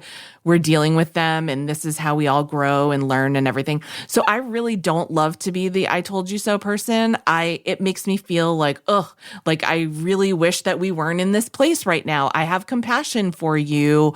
I really wish you weren't feeling the way that you're feeling right now. And it could have been avoided. But, you know, like if you had listened to me. I really do feel like that, but oh my gosh, it's a rough one. But yeah, I told you so.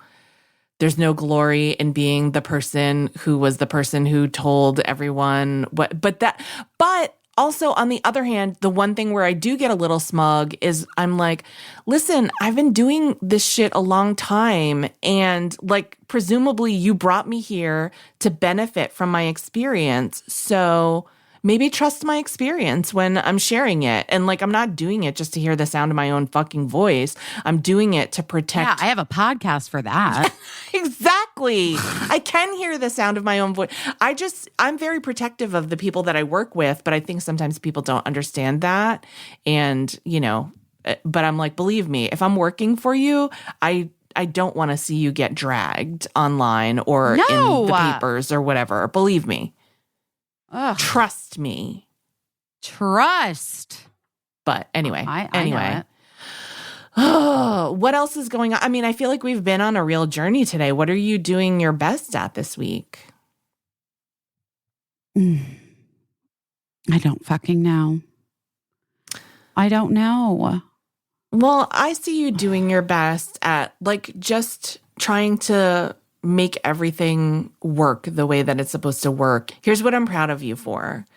I am proud of you for looking at your kid, seeing that they're growing up. You're trying to let them grow up. And even though you have all of these feelings that you're managing yourself, you're managing them instead of like relying on your kid. Or, you know, like you said, you were watching. You didn't want to make Birdie feel bad at that concert. No, I didn't even text Birdie. I didn't even text Birdie. I was texting Birdie's dad. And like... Well, that's okay. That's still his job to get your texts. No, I know. And like, and I was just saying I was so sad. And yeah, it was hard for me. It was fucking hard. But I didn't text Birdie because I actually weirdly, even though it was a million years ago, remember what it was like. Right. To be a teenager and like want to be out there on my own and then have your mom say something that's like kind of makes you feel shitty because you're like, ugh, I know. Okay, I know you wanted to be with me. I'm sorry. I didn't want to be with you. Right. You know, like I knew Birdie wanted to be with her best friend and have their own time and not with me. And like, that is also that is fine. That is what you're supposed to do when you grow up. Yeah. But it's hard. It's hard, but I see you doing that. And like, that's not the easiest thing. You know what I mean? It's not the easiest thing. And so I'm really proud of you for that because, you know, you could just be like, feeling your feelings and putting them all out there, but you're like, you know, you're being reserved for the sake of your kid. And I'm sure that she doesn't even know it, but you're doing her like a huge favor because you're just letting her do her thing. And like sometimes that's really hard for parents to do, to just let their kid do their thing and become who they're going to become. And, you know, so Bird's really lucky. She's really lucky that you're thinking like that. That's nice. Thank you. Here's the other thing I want to tell you. Yeah. Here's what I think I'm also doing my best at. Yes. I think that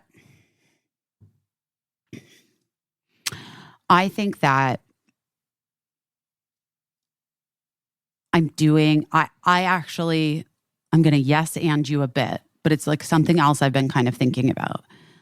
I think I am doing my best at conscious parenting in the way that, like, I don't know, I haven't read a book about this or whatever, but like even just in talking to Samantha about how she's like, yeah, sometimes I'm like in my head, I have an instinct that's like, oh, do it this way. But then I think like, wait, is this what my dad, she said something like not nice about her dad or whatever, like would have done. That he was a psychopath. Psychopath, right. Is this what my psychopathic father would have done? No, my parents are not psychopaths, but I think that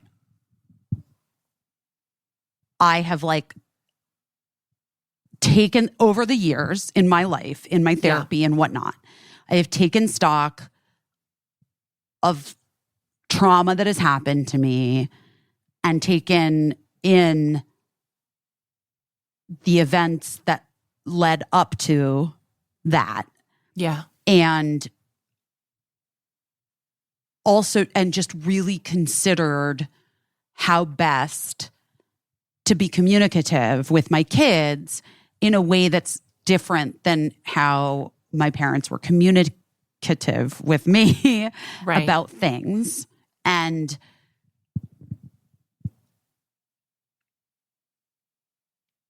in the last week-ish, especially with Birdie, and it's become so clear to me how Mark and my choices about how we talk about things and what we choose to talk about in our home and what kind of questions we ask Birdie specifically, and also Cricket now, because Cricket's almost 10. Yeah. About the world and about how these systems of oppression are set up and about how we're all sort of participatory within them and also are trying to fight them at the same time, and our innate privilege because of our whiteness, all of this fucking shit, right? Yeah. I am like very, very, very sure that Mark and I are doing our best in that way. And when I see other parents and their ability to put on horse blinders and then just say like, it is what it is. Kids are like gonna da-da-da. This is how it's like this everywhere. Blah, blah, blah. I'm like, well, thank fucking God. At least I know that Mark and I and some of our friends are parenting similarly. Thank God. Because holy shit. There are a lot of disengaged people. Yeah. And if you're like a parent out there who's listening, who's like, it's hard enough, I have a hard time, I can't. I don't know. I mean, man, I don't know what to say.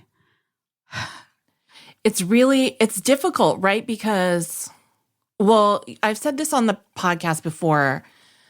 I never want to be the person that someone has to heal from. Like I never want to traumatize a person in a way that they have to heal from it. Like I don't want that. I don't want that. And that's like, I understand it's difficult. Like life is difficult and sometimes there are fragile moments and people hurt each other when they don't mean to. I just want to be conscious and aware. I also don't really want to raise a person that people have to heal from.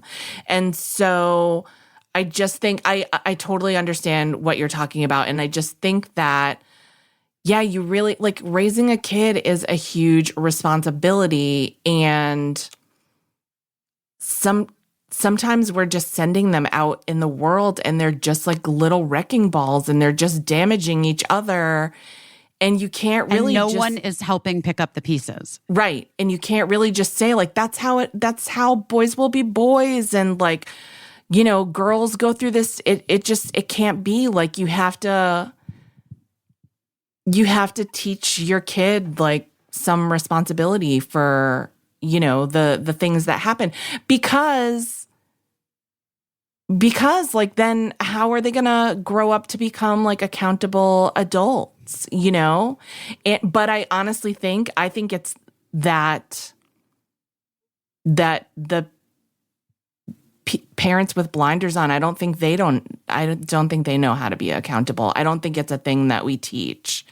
Like, on my mom's memorial service whale watch boat, we were talking a little bit about it. And, like all my friends from school are squarely Gen X, and we were all raised in the same kind of town and like similar socioeconomic statuses. And, and just talking about that, like one thing that came up was like, did your parent ever apologize to you for anything? Like, were you ever apologized to about anything? Right. Anything, whether it was like a physical harm or like an emotional harm or something. And like, everybody kind of had the same answer, like, not really. And so like, this is, maybe it was just my town. Maybe it was just my, my year of being. No, I think that's highly relatable.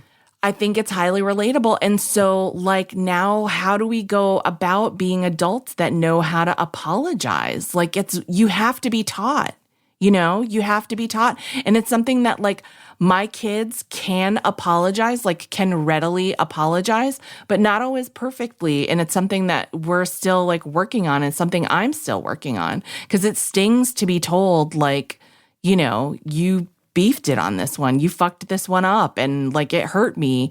And so sometimes I want to give my reasons, like why I fucked it up, or like why the person deserved it or whatever, but it's like, it's something that we're still working on because of like this whole generation that was never taught to like be accountable and to like make something as right as you can when you've made it wrong, when you've broken it.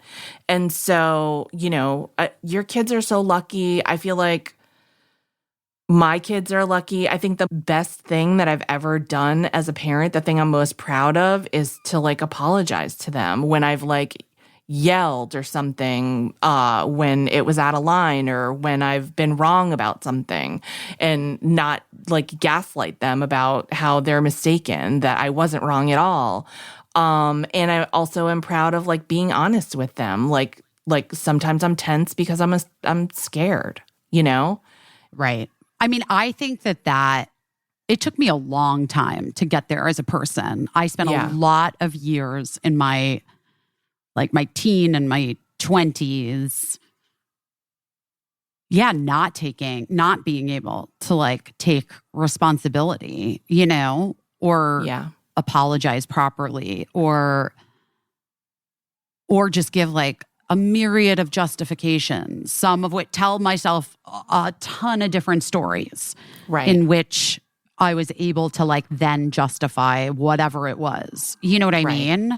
Right. And look, my kids are not perfect by any stretch of the imagination.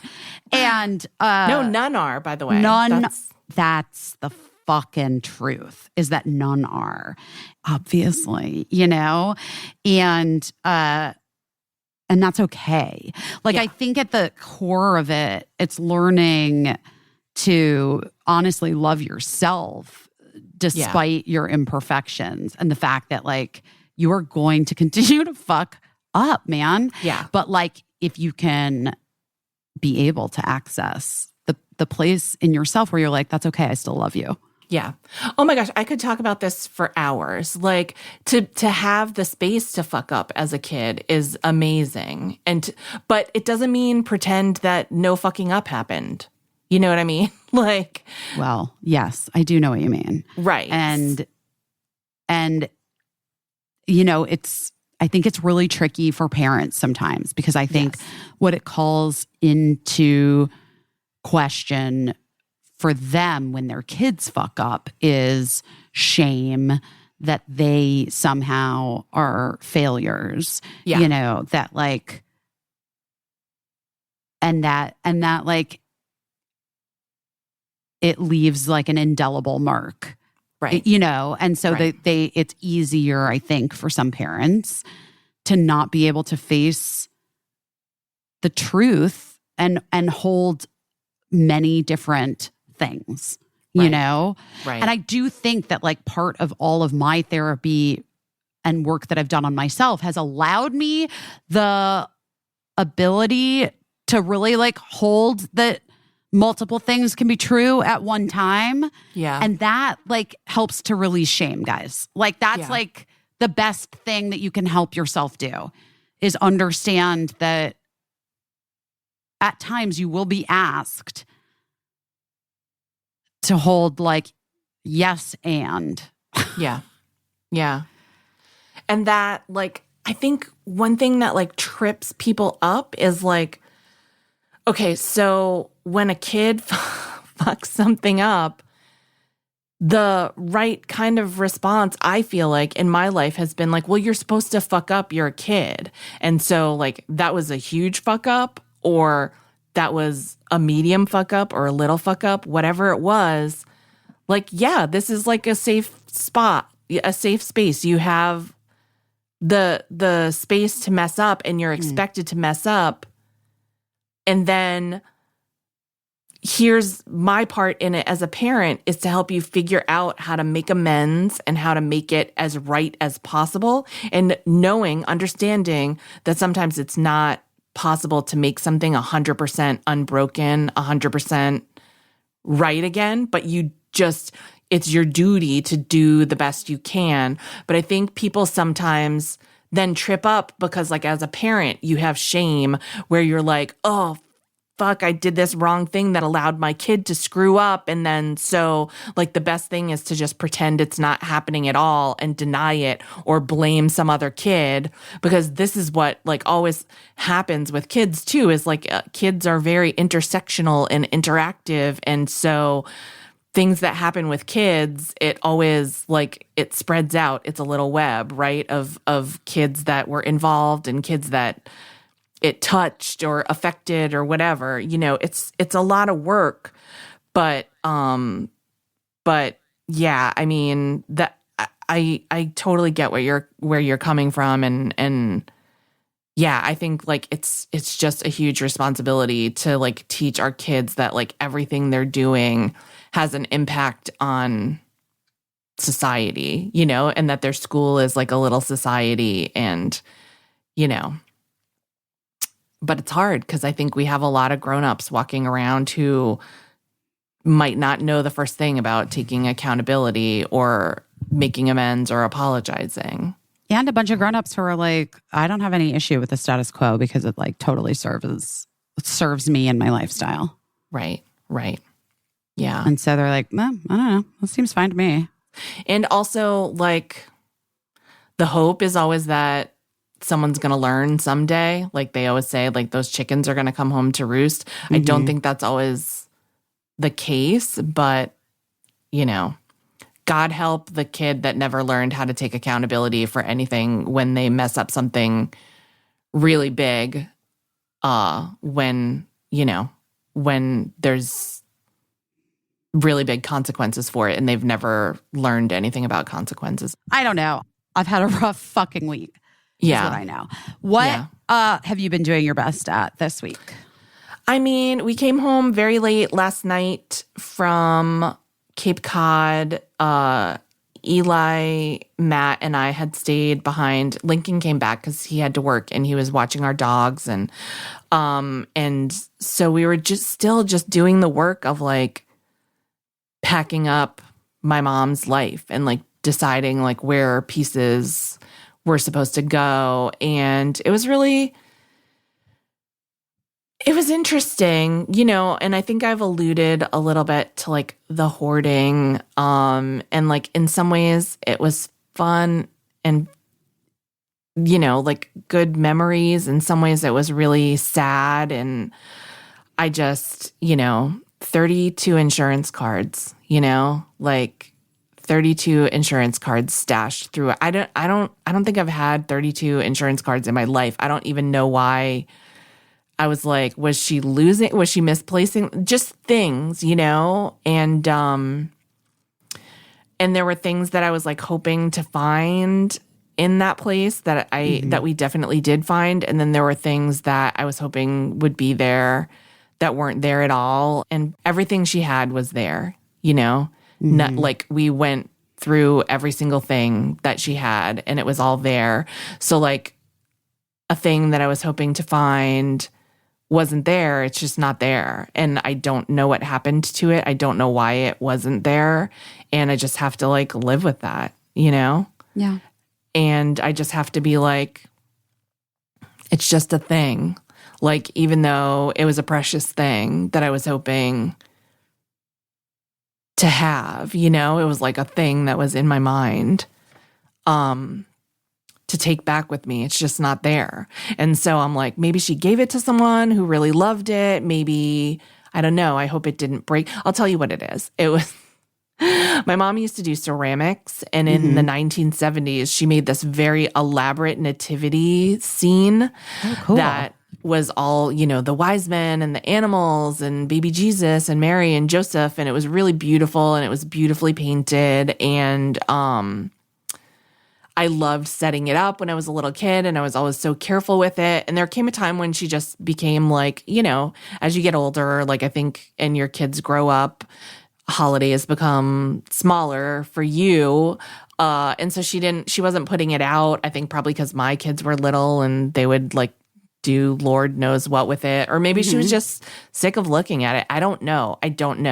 But I was like kind of looking forward to bringing that home, and it just wasn't there.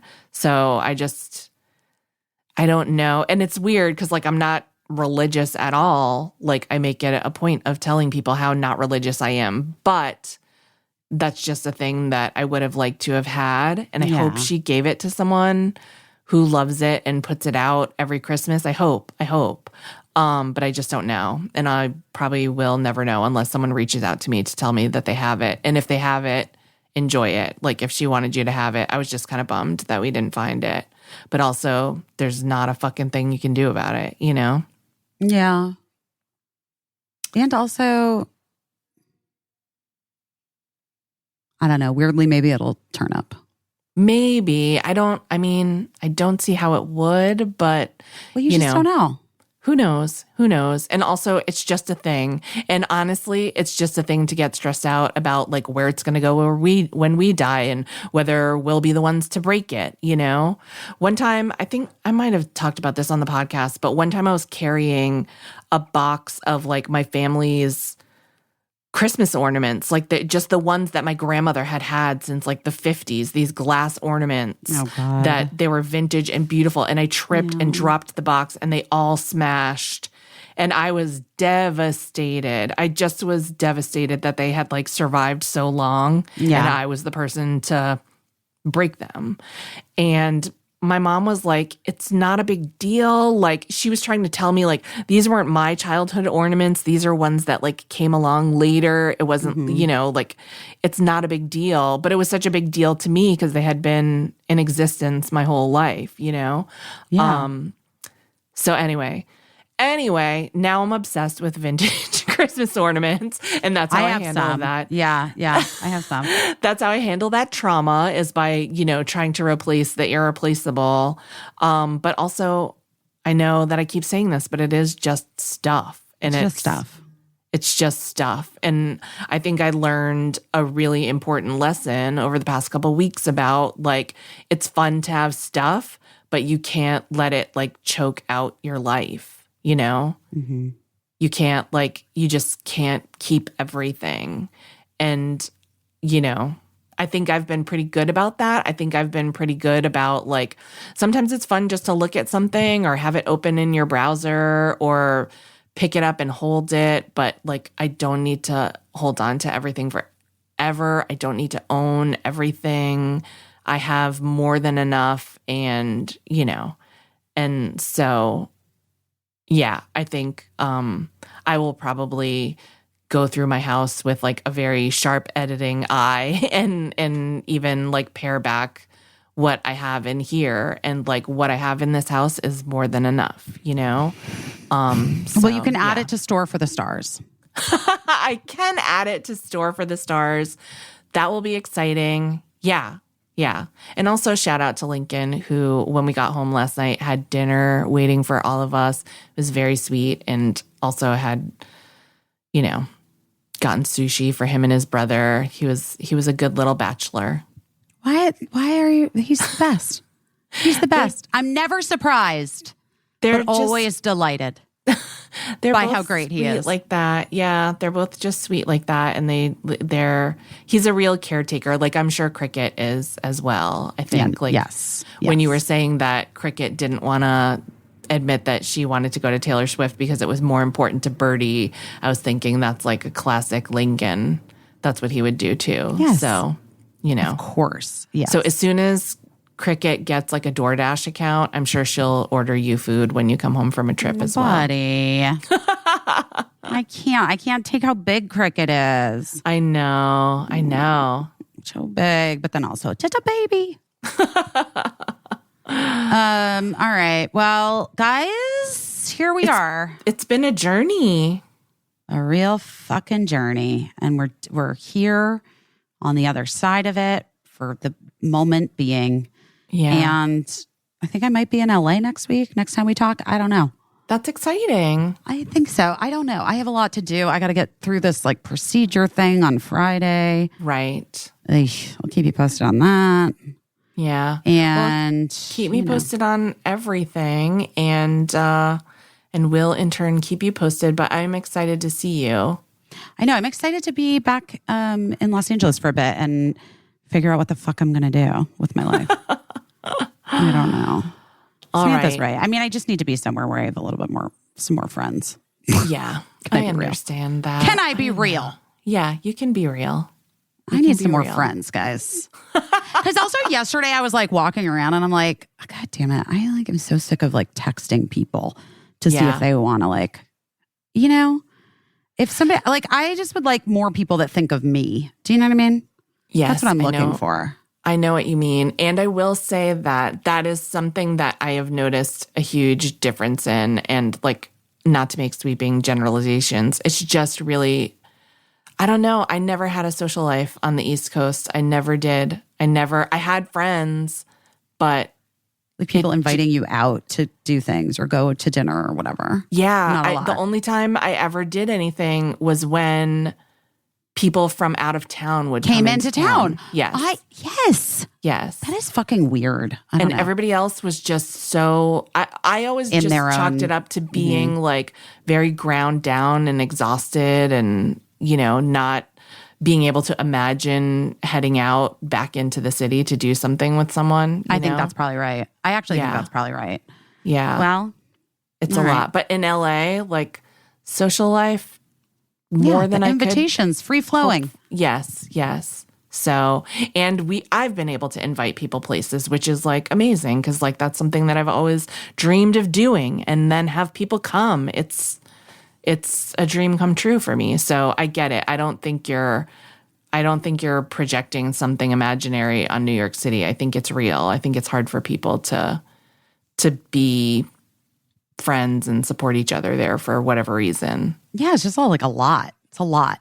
It's all a lot all the time. Yeah. Oh my God. Well, I can't wait to have you here on the West Coast, but I know you have a lot going on while you're here and also before you get here. So I'm here. We'll talk soon. If you need me. And guys, we love you so much, and we'll talk to you soon as well. Yeah, have a good one. Bye. Bye. Bye. I don't know what I'm doing, but I'm doing my best.